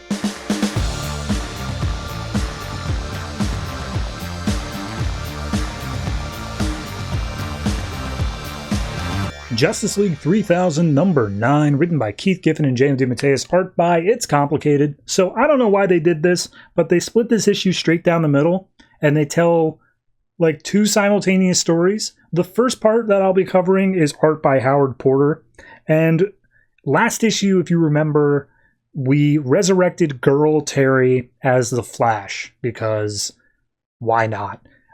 This issue opens up with Batman basically telling Ariel Masters, like, that was a huge risk, and like, are you sure it's worth it? And she's like, look, here's what I know. I know that she's fast. I know that we were able to get it off, and I know that Girl Terry's going to be real pissed that Boy Terry is the one who killed her. So theoretically, she will be able to get to him and like hold him hostage, and then we can start to make demands. That's all the stuff that we were doing there. So at that point, Co-Eval shows up, and he's like, hey man, we noticed you made a new Flash. And she's like, yeah, I did. And you didn't even notice it before I made her, which I'm sure Boy Terry's not very happy about. And he's like, don't talk back to me. And she's like, no, I think I will. Because here's the thing. If you were going to do something to us, you would have already. The fact that you haven't means that Girl Terry, Flash, has already made it into the room and is like threatening to kill him. So you have to let us walk out of here or else Boy Terry's going to die. And she's just like, I don't think you understand like what situation you're in here. And it's just like, yeah, well, I think I do. So what are you going to do about it? And so both her and Batman leave the room, just like saying, you can't do anything about us, nana. And as he's leaving, Co-Eval's just like, look, all of us of the 5 that are like able to think and like able to reason out, yeah, no, totally, we'll let you go. We understand that. But Locus will not be happy that you're taking Green Lantern with, and she's crazy. And she's like, yeah, I know, but like, we'll figure that out when we get there. So we see that the Justice League, which is Wonder Woman, Superman, Batman, Green Lantern, and then Ariel, are all in the middle of a room surrounded by Convert and all of his drones, and they're trying to set up a teleportation thing out of there. And they're all just like, this is weird, we should be fighting them, why are we just standing around? Just being like, this is the plan, we're going to be able to escape from here without any sort of following, and then we're going to set it to self-destruct behind us. So that's just what we're doing here. And it's like, oh, what about the Flash? And it's like, I will deal with the Flash, but like, trust me on this. This is our only option right now. So at that point, Locust shows up, and she's like, what in the hell do you think you're doing? And Green Lantern's like, guys, you guys get in the portal. I will deal with her. And she's just like, look, I am going to use your DNA to make dozens, nay, hundreds of you, one for every night of the year, and I will have all the different versions of you I want, and I will do whatever I please. And Green Lantern's just like, for once in your life, will you shut the hell up? And she's like, excuse me? So Green Lantern, as the other Justice Leagues are like, look, we're not going to leave you behind. We're here. We're going to help fight. This is what we're doing. Green Lantern just shoves them all through, just pushes them all through the portal saying, nope, this is my thing. I will figure out where you guys are later. So they get pushed through. Immediately, the portal self-destructs behind them. And Ariel's like, look, he's gone. Like, we can't do anything about that. We're just going to have to trust that he knows what he's doing. And Superman points out, like, but you have another teleporter in this room that we just teleported to. Open it back up. We can go through. And just like, no, that's part of the other plan, that we got to get Flash out of there. So what we're going to do is one of you is going to go back through the portal and grab Flash, get her out of there, and then like we'll self-destruct that one as well. That is our current plan. So who's it going to be? We cut back over to Cadmus World, and Coeval's like, Locus, maybe restrain yourself. And she's like, Locus, maybe restrain yourself. Screw you, Coeval. And just like sends him into oblivion. Like he just fades away. So then it is a fight scene between Green Lantern and Locus. And of course, Locus is like, what can you do? You're going to do with a magic jacket. I am a god. And he's like, maybe. But I have figured out that you need to be able to focus to use your powers. So he just picks up Locus's leg in a construct and just starts like whipping her around into a circle over and over, just tumbling her over so she can't focus. And then manages to use her as a bowling ball to take out a bunch of the convert drones. And as soon as they're all unconscious and taken out, he's like, great, awesome, I'm out. And he just blasts through the ceiling and is like, all right, well, rest well, Barry. I'm going to go find the rest of the League. And then we see the person who was picked to go pick up Flash was Superman. He is on his way to go grab her. That's the first story. Second story is art by Chris Batista, and it's literally, hey, what about Flash? What was she doing that whole time? So we see, as soon as the plan was enacted, she started running down the hallways, and she went and talked to Ariel, and Ariel's just like, hey, look, you got to go deal with Boy Terry. He's the one who killed you. He's evil. I know you're not going to believe it, but like he is. And she's like, I don't believe it. And it's like, well, he is, but go do it anyway, all right? We're running out of time. You have to go do that now. Meanwhile, Coeval's face pops up in the background, and he's just like, hey, do you guys make a girl Terry? But before anything else can be said, she is down the hall in Terry's room. Coeval's trying to report to Boy Terry, and Girl Terry just gets him in a headlock. Well, first, punches him in the face, kicks him a few times, says, how dare you kill me? You were always a sociopath. I see that now. But like, Jesus, man, you were literally the worst. We were supposed to be the Wonder Twins. So then she gets him in a headlock. One of the convert drones shows up and just be like, what the hell's going on here, man? And she's like, look, you're going to let me and all my friends out of here, or else I'm going to kill Boy Terry. And Boy Terry's like, you don't have the guts. And she's like, you killed me. And she's like, all right, maybe she has the guts now. I'm thinking she might actually do it out of revenge. But hey, if you're willing to kill, that means you and me are more alike than ever before. And she's like, shut up. You are not going to try to compliment me after you murdered me. So Coeval's like, look, what do you want us to do, man? Do you want us to let her go? And he's just like, yeah. Go ahead, let her go. They're not going to live for long once Locust gets involved anyway, so yeah, let them out. So we see her basically sitting there letting all this happen as the rest of the Justice League manages to do their escape. And then once she finds they're properly distracted, she manages to take off outside of the building. She's outside of their reach immediately, but all of the convert drones are trying to grab her. So she just keeps on having to run, dodges out of the way. However, she's not able to dodge out of the way of Kali. And Kali's like, oh, I am a goddess and I will capture you and you can't escape me. And she's like, you just got genetically modified to look like a goddess. You're not actually a goddess. And besides, you just stopped me in the middle of my super fast running, which means my inertial speed backwash is going to catch up. And she's like, what are you talking about? And then all of a sudden, all the things that were in her like drift zone, her back draft, just catch up and smash into Kali. Gets her off of her, but Kali is still like, you think that's enough? Nah, man, I'm going to take you out even more now. And so Superman, from the end of the other story, suddenly lands on top of Kali, takes her out, and just saying like, hey, I'm here. And she's like, Superman. She's like, I love when you say it all awestruck like that. It's great. Anyway, let's get out of here. So they get up, they go through a teleporter, and Superman's like, hey, we're not going to leave one of the Justice League behind. She's like, I'm a member of the Justice League now. And she's like, junior member, sure, why not? So they go through, it self-destructs behind them, and Boy Terry's like, oh, enjoy it for now, but your moment of glory will not last for long. And that's it. That's the two stories. Why did they cut it up this way? I don't know. I had genuinely no idea, but they did, so be it. in regards to all the rest of the stuff, it's fine. It's an okay issue. I think I'm more excited for what's happening next now that they are away from the five. Like, Cadmus World has fallen. They're all on their own now. We don't have to do this going back and seeing the Wonder Twins saying like, oh, it's murder, how we killed, and blah, blah, blah. I feel like everyone's on the same page as that now. Everyone just gets it. It's a thing. So I'm curious to see what these next issues are going to be. So hopefully they improve on what was already a decent concept that just didn't quite deliver for me. But overall, this issue is probably more in the middling range. I'm going to say 6. I just didn't like how it stopped wholesale and then picked back up again with a totally different, like, the same story but a different artist. It just felt weird. So yeah, 6 for this.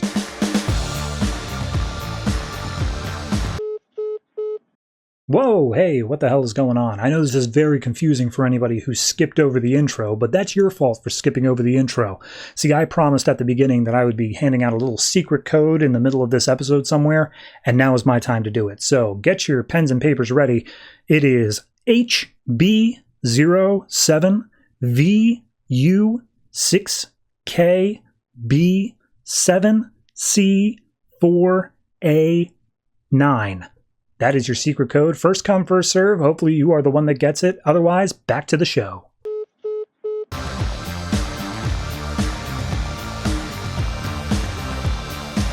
Phantom Stranger number 22, written by J.M. DeMatteis, art by Fernando Blanco. So last time, in order to save the soul of Zariel, Phantom Stranger's guardian angel, Phantom Stranger has to fight a bunch of dark angels, but oops, turns out, nope, he has to fight God instead. So we open up in southern Utah where the other angels who are trying to resurrect Zariel are there, along with Terrence 13 and Phantom Stranger, and there's a tornado, a twister, a storm that has the voice of God in it, and just like, yep, this is what we're doing. And God's like, oh, you wanna go against me to save Zariel? You got the courage to do that? And Phantom Stranger looks over at Terrence 13, and 13's just like, bro, like, I get it, but like, facing down God, are you sure you want to do this? And Stranger looks over at the other angels who are like welcoming him with open arms, saying you don't have to do this, and 13 saying the same thing, but he's like, Zariel would have done it for me, I gotta go try. So he walks into this whirlwind, and immediately God's just like, all right, Stranger, in recent issues, you have taken a very strong stance of not doing what I tell you to do and ignoring my authority, despite the fact that I'm the whole reason you had a second chance at all. So, let's see how you deal with the fires of hell. And then all of a sudden, Stranger wakes up, and he's back in his old life as Philip Stark, I believe. And his wife is there, and just like, oh, honey, were you having a nightmare? What's going on? And he's just like, oh, I can't even remember. It was weird and it was foggy, but like, I'm just so happy to see you. And he gets up, gives her a hug. Apparently the neighbors had a party last night and he was drinking, and he's like, oh, that must be the whole reason you were having a hard time remembering, but our anniversary party, remember? And then all of a sudden there's a bark, and Stranger is just like, oh my God. Oh, Jesus, it's God. He's going to kill me. And we see that it is a Scottish Terrier, same look as God, but ultimately he can't remember why he should be afraid of it. He like feels apprehensive as the dog approaches, but his wife's just like, oh, look, it's our little guy. Somebody wants to go out. And so he just leans down, pets the dog, and the dog like licks his face. And at this point, he has no memory of anything else that was going on there. So he goes back to writing some novellas. He's typing up some stuff in the middle of the night. And then as he's doing so, all of a sudden a bunch of ghosts come out of the floorboards, and they started yelling, just being like, oh, you write these mystery novels, these tales of twisted minds, but it's all because you are such a demented soul yourself, a murderer hiding the people in the floorboards. And he's just like, whoa, that wasn't me, that was the other Philip. I'm the good guy, I'm the one who loves his family. And then all of a sudden they disappear. And he's just like, all right. I know if I told my wife about this, she'd be concerned, like saying I got to write a children's book or something instead of murder mystery novels. But like, I just got to get this story out, just this one last one, and then, yeah, I'll take them all out for pizza or something. So we see him driving with his wife and his kids, They're just going down a street at night, and she's like, hey, is everything okay? And he's like, yeah, I'm just getting lost in my characters' heads as I'm writing them, but I'm almost done, no problem, and my book's going to be great. And then all of a sudden, boom, in front of the car is Pandora and the Question, and he's like, son of a bitch, and he skews out of the way, goes down to a ditch on the side of the road. The kids are shaken up, and the wife's like, why did you do that? And he's like, there were people in the road, did you not see him? And she's like, no. And he's like, I swear to God, I saw him there. And so he goes out, and he just collapses in the middle of the road. And the wife's like, oh, it's okay. Look, we'll get you some help. Everything will be all right. So we cut back to the real world, quote unquote, and Terrence 13's standing there just like waiting for Stranger. Some of the angels there are like, oh, you care about the Stranger deeply, don't you? And he's like, yeah, I guess. Like, he scares me deeply, but once you get to know him, you see that like there's this ball of light inside of him, like this unending good. So yeah, he's my friend, and I hope he makes it back. And then inside of Stranger's world, we see 13 is a psychiatrist that Philip is talking to, and he's like, oh, funny, for a moment there I felt like we were somewhere else. Anyway, look, if you want to open up to me, Philip, like we've been talking for months now, I need you to actually open up to me. Tell me the truth. Tell me everything that's going on here. And then all of a sudden, the dog, the evil like demon spirit dog, shows up in the room, and Philip starts freaking out. He's just like, oh, I hear him in my head. He's whispering to me dark things. Make him stop. And Terrence is like, doing what? What are you talking about? This is just my Rottweiler. Like he's not going to hurt anything. Why do you keep seeing demons? Why is that something? Why do they haunt your life such? Do you feel like you deserve to be haunted? And we see Stranger looking out the window, and all of a sudden it changes to like Christ on the cross up on the hill, and he's like, I don't know, man, maybe I do. So all of a sudden Stranger is outside. He doesn't remember how he got there. He's being accosted by a bunch of angels just hitting him down on the street. He has no idea what's going on. He runs into a church hoping that somebody can help him, and as he gets inside he prays, and he's just like, please someone help me. And the dog God appears on the altar saying like, I've been trying to help you, man. Every time you keep on saying like, oh, you're messing with my life and whatnot, but like, I've been trying to help you, man. And he's like, what? This is helping me? You're ripping my sanity apart. You want me to like sit here and beg? Is that what this is all about? And he's like, no. You said that you were willing to fight for Zoriel's life, and this is the battlefield of the soul. I haven't done anything to you. I have literally put you in a paradise where your family is alive and you have the life you always wanted. The things that keep coming up are the things that you're bringing back up. I didn't do any of that. The Trinity of Sin, the demon dog, all that stuff, you've been the one that's been bringing that back. That's on you. And Stranger's like, oh, but the Council of Eternity, they condemned me. And it's like, we only were able to condemn you because you were already condemning yourself. Your guilt was just that powerful. Like, if you can just move past it and forgive yourself first and foremost, then that's the first step, man. That's all you got to do. And Stranger's like, okay, I get it. But like, what about this thing for Zoriel? Like, are you going to let him go? Don't let him suffer because I'm too stupid in my own head. And God's like, are you willing to stay in this loop forever? Are you willing to like fight this fight for all of eternity? And Stranger pauses for a moment, and he's like, yeah, I am. So then all of a sudden God disappears. A whirlwind teleports Stranger back into the real world, and they're all back in front of the crowd of angels. And Stranger's talking to God, and he's just like, but you said I'd spend eternity. And he's like, no, I asked if you would. I didn't say I was going to do it. Anyway, Zoriel's waiting down there. So they point out to a town that they came from. They go back down there. All the other fallen angels are there waiting. And they start singing a song around the ashes of where Zoriel was cremated. And in doing so, it is, I guess, Song of Creation or whatever. And it reforms Zoriel now in a female presenting form. So that's a thing. And Stranger's like, Zoriel, I thank you so much for everything you've done. She's like, no, thank you for everything. You brought me back here. It's truly a miracle. And God chimes up being like, hey, yeah, Stranger, remember, you're changing, but like, now it's time to forge your own path. Don't worry about what my plan is. Like, you go do your own thing. You have to forgive yourself and then find your own path to redemption. Maybe find a little bit of me inside your own heart. And so God disappears, leaving Stranger, Zoriel, and Terrence 13 to themselves. And they look around, and Terrence 13's like, so what do we do now? And he's like, I don't know, but I guess we get to choose. So they all fly off, and Zoriel says, well, let's fill in that mystery together. And that's it. Obviously, we get a Future's End tie-in. That's next month. It's weird. This book was never like a standout book for me. This book was never something where I felt like it was doing important things to the DCU, but I think I enjoyed it the whole way through.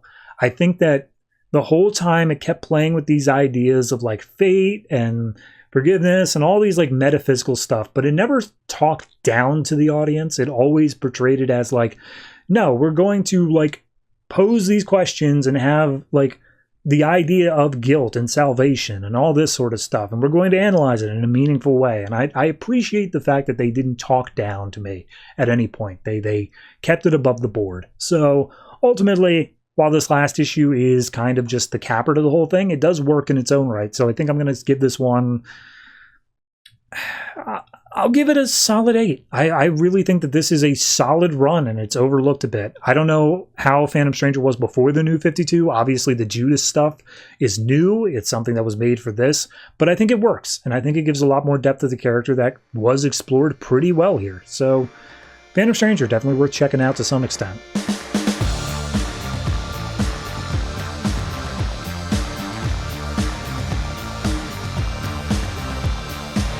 Swamp Thing number 34, written by Charles Soule, art by Javier Piña. So last issue, Lady Weeds put something into the wolf and then seemingly killed Brother Jonas.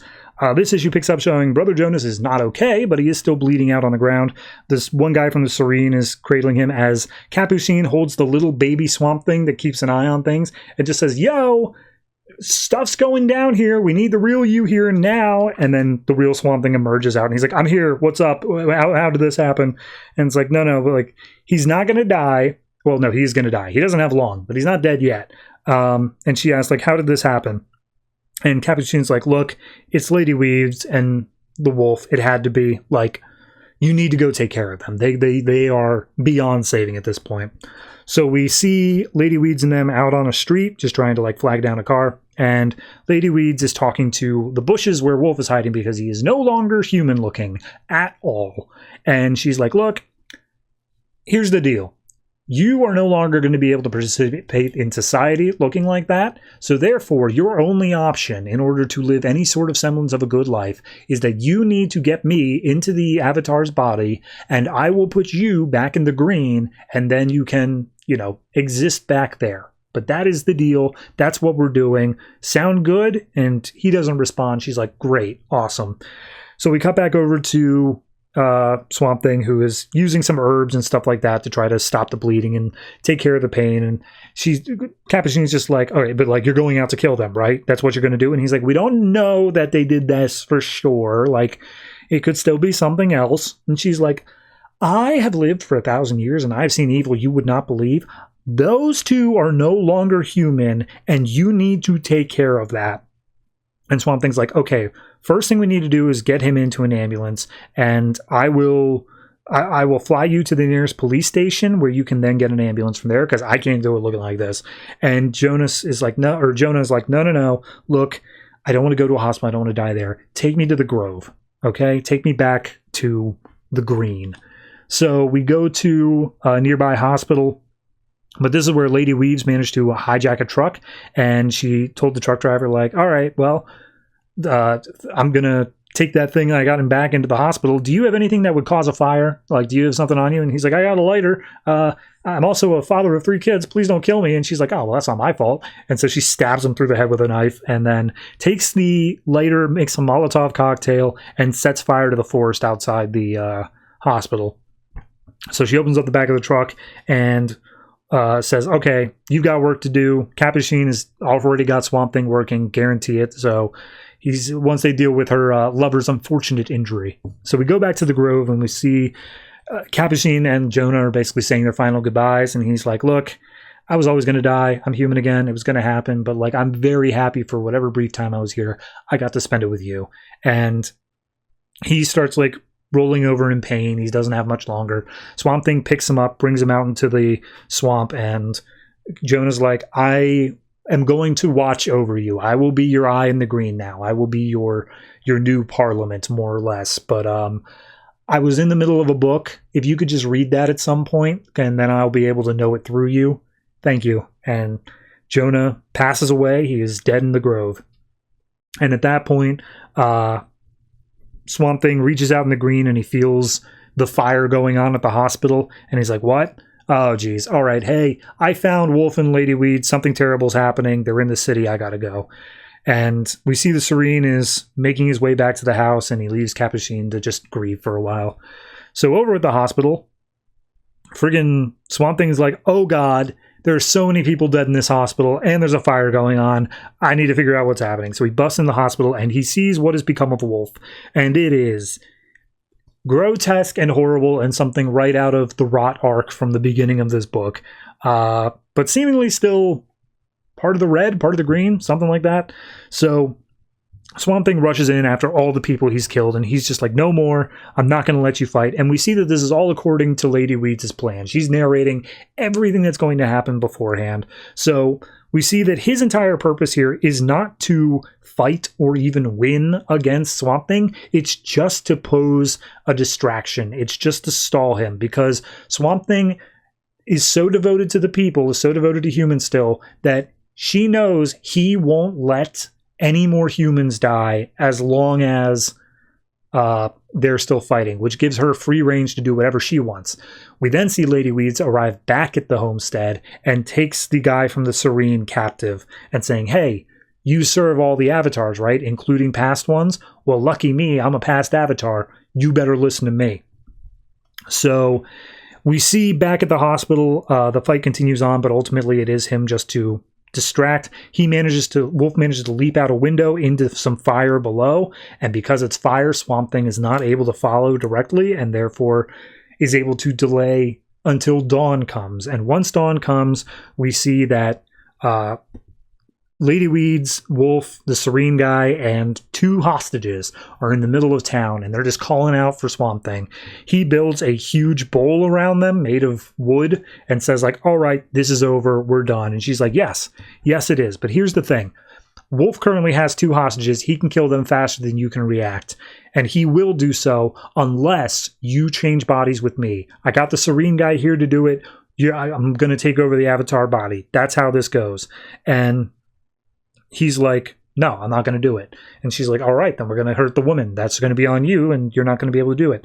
And she says to do it, but Wolf doesn't agree. He's not doing it. And ultimately, he's like, you know what? Screw this. And he lets the hostages go. Swamp Thing opens up a hole enough for them to get out of. And she's like, Leeds is like, no, that was our plan. That was it. Like, what the hell did you do?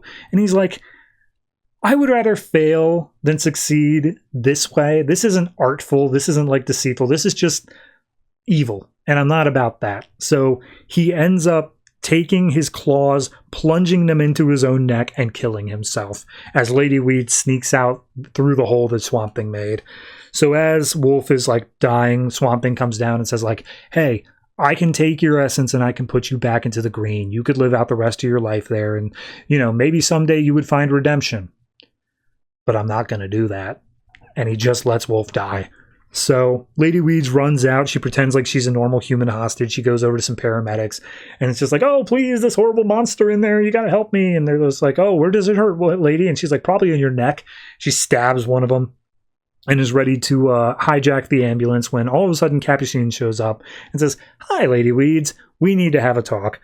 Weeds comes at her with a knife. She snaps it out of her hands, cracking her wrist, saying like, here's the thing. All you ever talk about is how powerless you feel in your human body. I think it's time that we show that exactly. And she snaps Capucine's neck, leaving her paralyzed. And just like, Swamp Thing, Alec Holland, has a problem with killing. I don't. So we then see back inside of the little tree area, Wolf's dead body, Serene standing there. And he's just like, oh, this is terrible. Swamp Thing says, oh, it's always terrible. It's never going to stop. And then all of a sudden, a new creature, a new humanoid being with like a mirror face shows up in a bolt of lightning and says, hey, Dr. Holland, we are calculus. There is a better way. What does that mean? I have no goddamn idea, but it seems like we're getting some more expansion on some lore. I don't know if Charles Soule is on the next arc. I feel like he is, but this does say end at the bottom, so guess we'll find out. This was solid. I think that Lady Weeds' plan was very interesting. It was very cool how it was laid out there, and I mean, ultimately, I appreciate the fact that Alec Holland was basically like, nah, man, you guys are evil enough, I'm willing to let people die. Like, that's how much you need to be stopped. So ultimately, no, it was a solid arc. As much as you can consider this to be an arc, it's basically just been as long as a Parliament of Trees has been gone, has just been the entirety of the thing. So I'm going to say this is I'm going to say this is probably a solid, like, 8. This is like, it's a very good issue. If this is the end of Charles Soule's run, it was a fantastic run. I hope that this little tease at the end here just means that he does have more planned. I don't know, but either way, it's turned out to be a really good thing so far, and I hope to see how it continues on from here.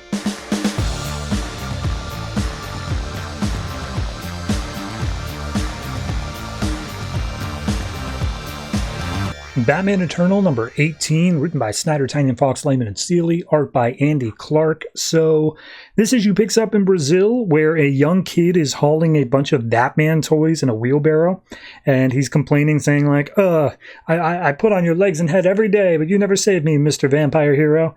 And then he stumbles down, falls in some mud, and the guy who I guess has enslaved him, because he is forced to work here, goes to shoot him for like messing up all the product, and then someone pulls him away with a batarang, and turns out to be Batgirl, Red Hood, and Batwoman.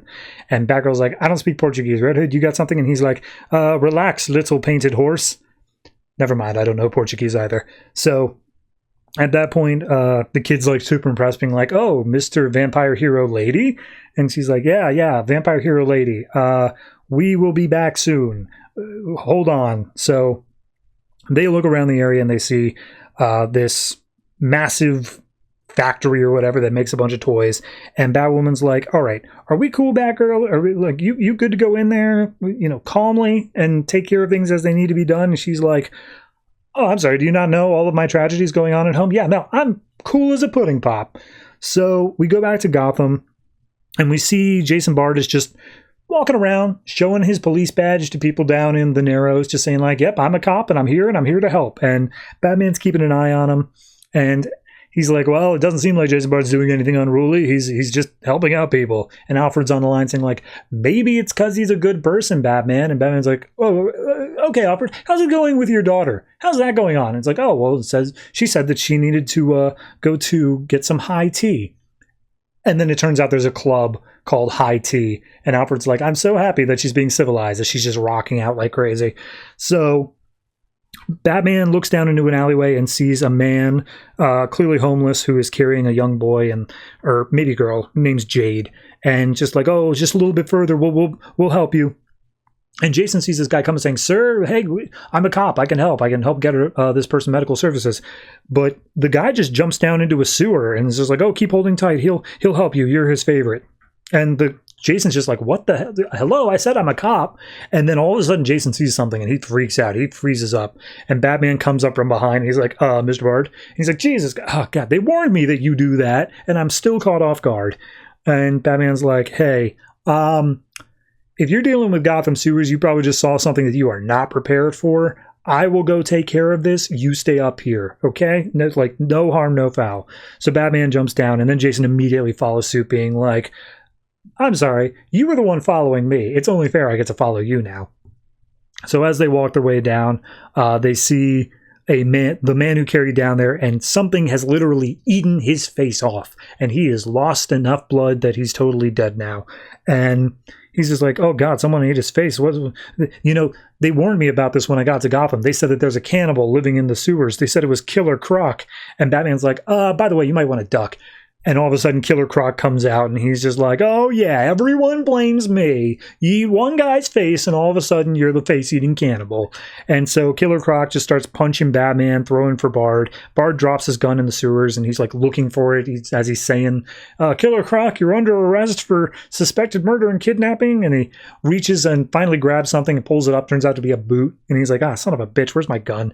So Croc throws him aside, and he's just like, I was trying to help them. I don't know what ate that guy's face, but you all are so quick to choose Croc. You all are so... Who needs actual police work when there's a giant killer Croc on the loose? Yeah, you guys are always willing to blame me. And you guys say that you're friends, and you're not. You all suck. And Batman jumps on his back, and he's like, Croc, I know it wasn't you. Look, and he turns Croc's head and shows that there's a black handprint on the wall. And he's like, I know you didn't do it, and I know what did. So... over at Blackgate, we just get a little side scene of Gordon. He apparently is allowed to take his showers privately and is escorted back to his cell. And there's one guard there who's like, hey, Gordon, I don't think you did it. I think this is all a thing. I trust you. I believe in you. You don't belong here. And Gordon's bunkmate, Leo, is basically like, oh, it seems like you got a fan. And they basically just get into a little bit of a talk about, like, look, the cops are their own tribe. Everything is all about tribes. Even the gangs and stuff like that. Like, you could have two guys working on the same corner. One of them goes with one gang, one of them goes with the other. And the next time they meet up, they're going to kill each other. Because as soon as you're a part of a tribe, like, that's it. It's all about symbols. They're just faceless enemies now. So we go to the Batcave, and Alfred's like, sir, I figured you would want the last known location of Killer Croc before you cut out. I pulled up the map for you. And he's like, actually, Alfred, we kind of got Croc right here with us, so no big deal. And Croc and Jason Bart, like, Bart's trying to make small talk. He's just like, so does Batman always talk to himself? And Croc's like, I don't like you. Don't talk to me. So as they're walking down, they are stalked from behind by a creepy looking figure that is like mouthless, red eyes, completely jet black. It's creepy looking. We then cut over back to Brazil for the end of that plot.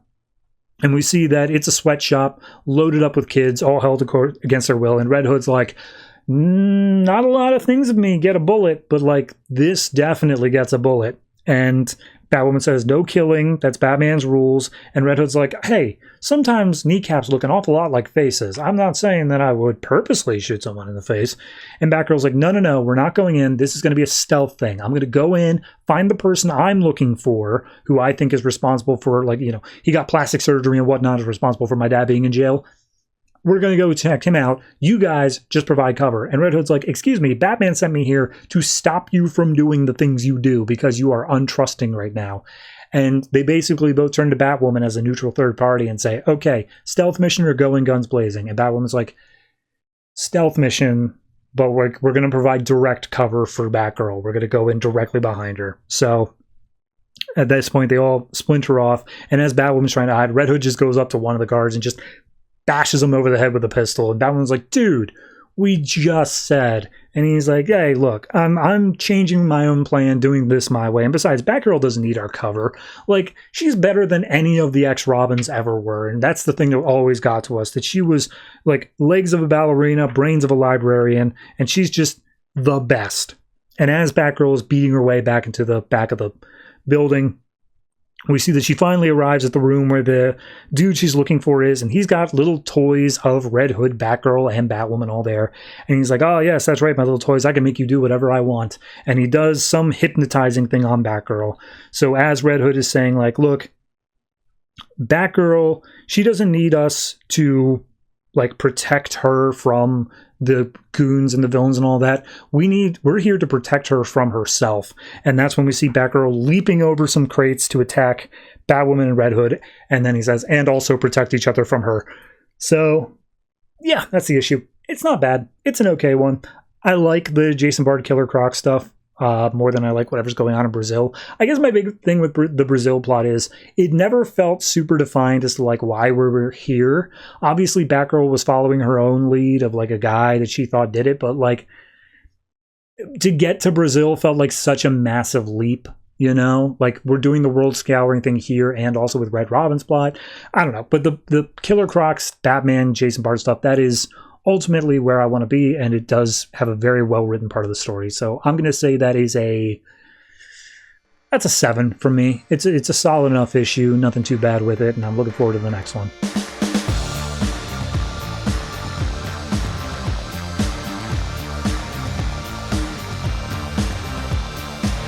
Future's End, number 14, written by Azzarello, Lemire, Jurgens, and Giffen, art by Aaron Lopresti. So this issue picks up right where we left off. Barda and Emiko are jumped by Deathstroke and 50 Sue, and Deathstroke's like, come peacefully or be terminated. And Barda's like, and just punches Deathstroke out of the alley. No problem. Leaving 50 Sue there, she pretends to be afraid, and Emiko's like, get out of here, kid. We get a last warning. And 50 Sue's like, all right, screw you. And she energy blasts Barda. Emiko tries firing off an arrow, but 50 Sue manages to jump around, do some acrobatics. Deathstroke gets back into the fray and is fighting against Emiko, while 50 Sue is just beating the crap out of Barda's face. Ultimately not doing much, but still, like, leaving a mark. And we see Emiko uses an arrow and punctures Deathstroke's suit right at his jugular. And he's just like, oh, I'm going to kill you. And she's like, yeah, well, you're going to bleed out first. So as 50 Sue is, like, leaping around Barda, she can't get a clear shot. Emiko tells Barda, throw 50 Sue up in the air, to which she does, and then Emiko fires off an incendiary arrow, which catches 50 Sue on fire, allowing both of them to escape. So we also last time got Terry blown up by one of Plastique's powers. As he's slowly coming to, the suit starts, like, pixelating onto his body, and the suit is saying, like, adrenaline boost in 5, 4, 3, and then all of a sudden Key aims his gun at Batman, or Terry, I should say, and it's just like, look, this guy, he knows us, he says he can get us some Terrific, but he's too much of a threat, we gotta kill him now. And Plastique is like, no, we can't, like, he's might be our only hope of getting in there. And Key's just like, what the, dude, you just blew the guy up, make up your mind. And Coyle is agreeing with Key, just being like, hey, look, we got to take this guy out, it's too much. So he says, look, I'm going to do it my way. And he uses his magnetic abilities to mess with his nervous system and, like, just completely corrupt it, and, like, he's going to be dead in the next, like, 5 seconds because of that. So Terry's trying to just hold on, doing as best he can. As Key is walking away from the body, Terry manages to reach out, grabs hold of his ankle, and then throws a battering at his face, which gives him just enough distraction to get up and, like, start beating the crap out of him. And then Plastique just stops the whole show. She puts her hands against the wall and starts powering it up with her energy, saying, like, all right, look, you guys stop or I'm going to blow us all up. And immediately Coyle and Key are like, okay, we're cool, we're not going to do it. And she's just like, nah, seriously, like, you guys, I'm within my power to do this, and I definitely will. And Terry, like, leans over to Key and is just like, what's the time limit? Like, how long does it take before she's going to bring it down? It's like, we got like 8 seconds to give in to her demands. And she's like, I'm going to do it. So how's it going to be? Are we going to die together? Are we going to work together? So we got no answer to that, but we go over to Columbia University, where Madison, what's her name, is working with some people for a sexual violence awareness meeting or something like that. And Cal, aka Tim Drake, shows up and says, hey, I figured you'd be here. You're always working to make up for your father's crimes. And she's like, I'm doing this because it's the right thing to do. I believe in these causes.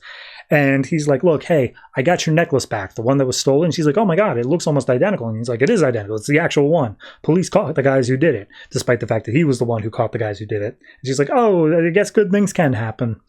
So then we go to Cadmus Island, where some random dude named Kevin is talking to a Lana, and it might be Lana Lang. I don't know who the Kevin is, but regardless, they're down in like the sub level, and they work for her too. And Kevin calls Lana jokingly a collaborator, which she does not take kindly, hits Kevin in the face and says, like, don't you ever call me that again. And then all of a sudden, Grifter just falls from the ceiling, because obviously him and 50 Sue are watching from the vents, and she's just like, you fall like a girl. So Nomak goes to beat Grifter up because he's not supposed to be down here. Manages to get into a chokehold, and that's where 50 Sue comes in and blasts the OMAC guards and says, like, all right, we're not going to deal with that now. Let's figure out what was actually going down here for. So 50 Sue storms up to Kevin, and Lana starts with Kevin saying, like, all right, what have you got to say for yourself? And Kevin's like, what? And she's like, guilty, and blows up his head. And Lana is immediately like, So Grifter gets in the way saying, hey, we need Lana alive. She's no use to us dead. And 50 Sue's like, fine, whatever, ask her questions. And Lana's shook, and he's just like, look, hey, don't say anything bad about her. Just pretend this never happened. And she's like, what? You guys just blew up 2 OMACs. And also, why are you, like, freaking out when you look at me? And she's like, you're from Earth 2 or an alien or something. I don't know. I don't do well around. It's a long story. Anyway, the whole reason we're down here is because a stealth OMAC attacked me. And 50 Sue here says that Stealth-O-Max don't exist. So that's what we're trying to figure out. And Lana's like, well, that's not technically true. And Grifter's like, son of... All right, this just got more complicated. So then we cut over to Lois Lane, her offices. She's looking at all the clues that Green Arrow left her of trying to get stuff. An arrowhead, a little diamond thing, and then what she thought were coordinates, and the matchbook to Tim Drake's bar. And she's like, I figured out the Tim Drake thing, but all the other stuff, I don't know I thought the other ones were coordinates, but like, they're not. There was just water there. I don't understand what's going on. And this diamond gem thing, it's a pyramid. I've run scans on it, x-rays. It's a solid block of gem. It has nothing in it. I don't know what I'm supposed to do. And all of a sudden, as she's handling it, it lights up and sends out all of these images from Earth 2. We see straight up, like, all heroes that we know from that book. And Lois is like, what? What the hell is this? And she sees over on the side is Red Tornado, who over in Earth 2, Lois Lane is in the Red Tornado body. And the thing says, like, oh, Red Tornado, previous designation, Lois Lane. And then all of a sudden the gemstone goes dark again, all the images disappear, and she's like, what the hell was that? So that's where the issue lives off. I don't know. This one felt like it was no progression on any plot. Like, I think if I had to say the progression on anything, it would be the Batman Coil stuff. Like, it got them finally all on one side, even if begrudgingly. But, like, they were already all on the same side, like 3 issues ago. So it kind of just felt like we were padding that forward. Everything else is just like, all right, sure, whatever. Lois got more information. Grifter got more information. Everybody got more information. So all in all, I got to say it's not my favorite issue by far. I'm going to give this one like a 6. And yeah, see what happens next issue.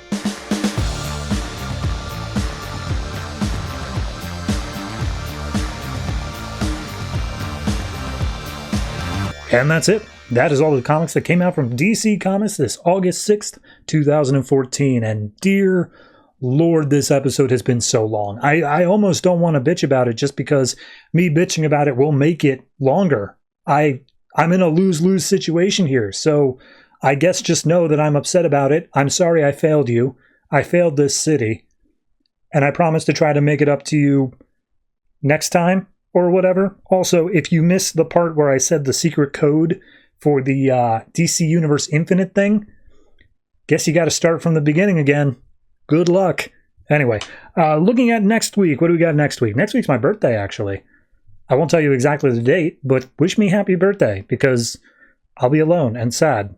And only you can fix that. So, next week we have, in no particular order, Batgirl, Batman, Birds of Prey, Harley Quinn, Superboy, Superman/Wonder Woman, Green Lantern Corps, Justice League United, World's Finest, New Suicide Squad, Constantine, and our 2 weekly comics, Batman Eternal and Future's End. It's not long until we're going to be getting our 3rd weekly comic going on simultaneously. I think that's at the end of next month.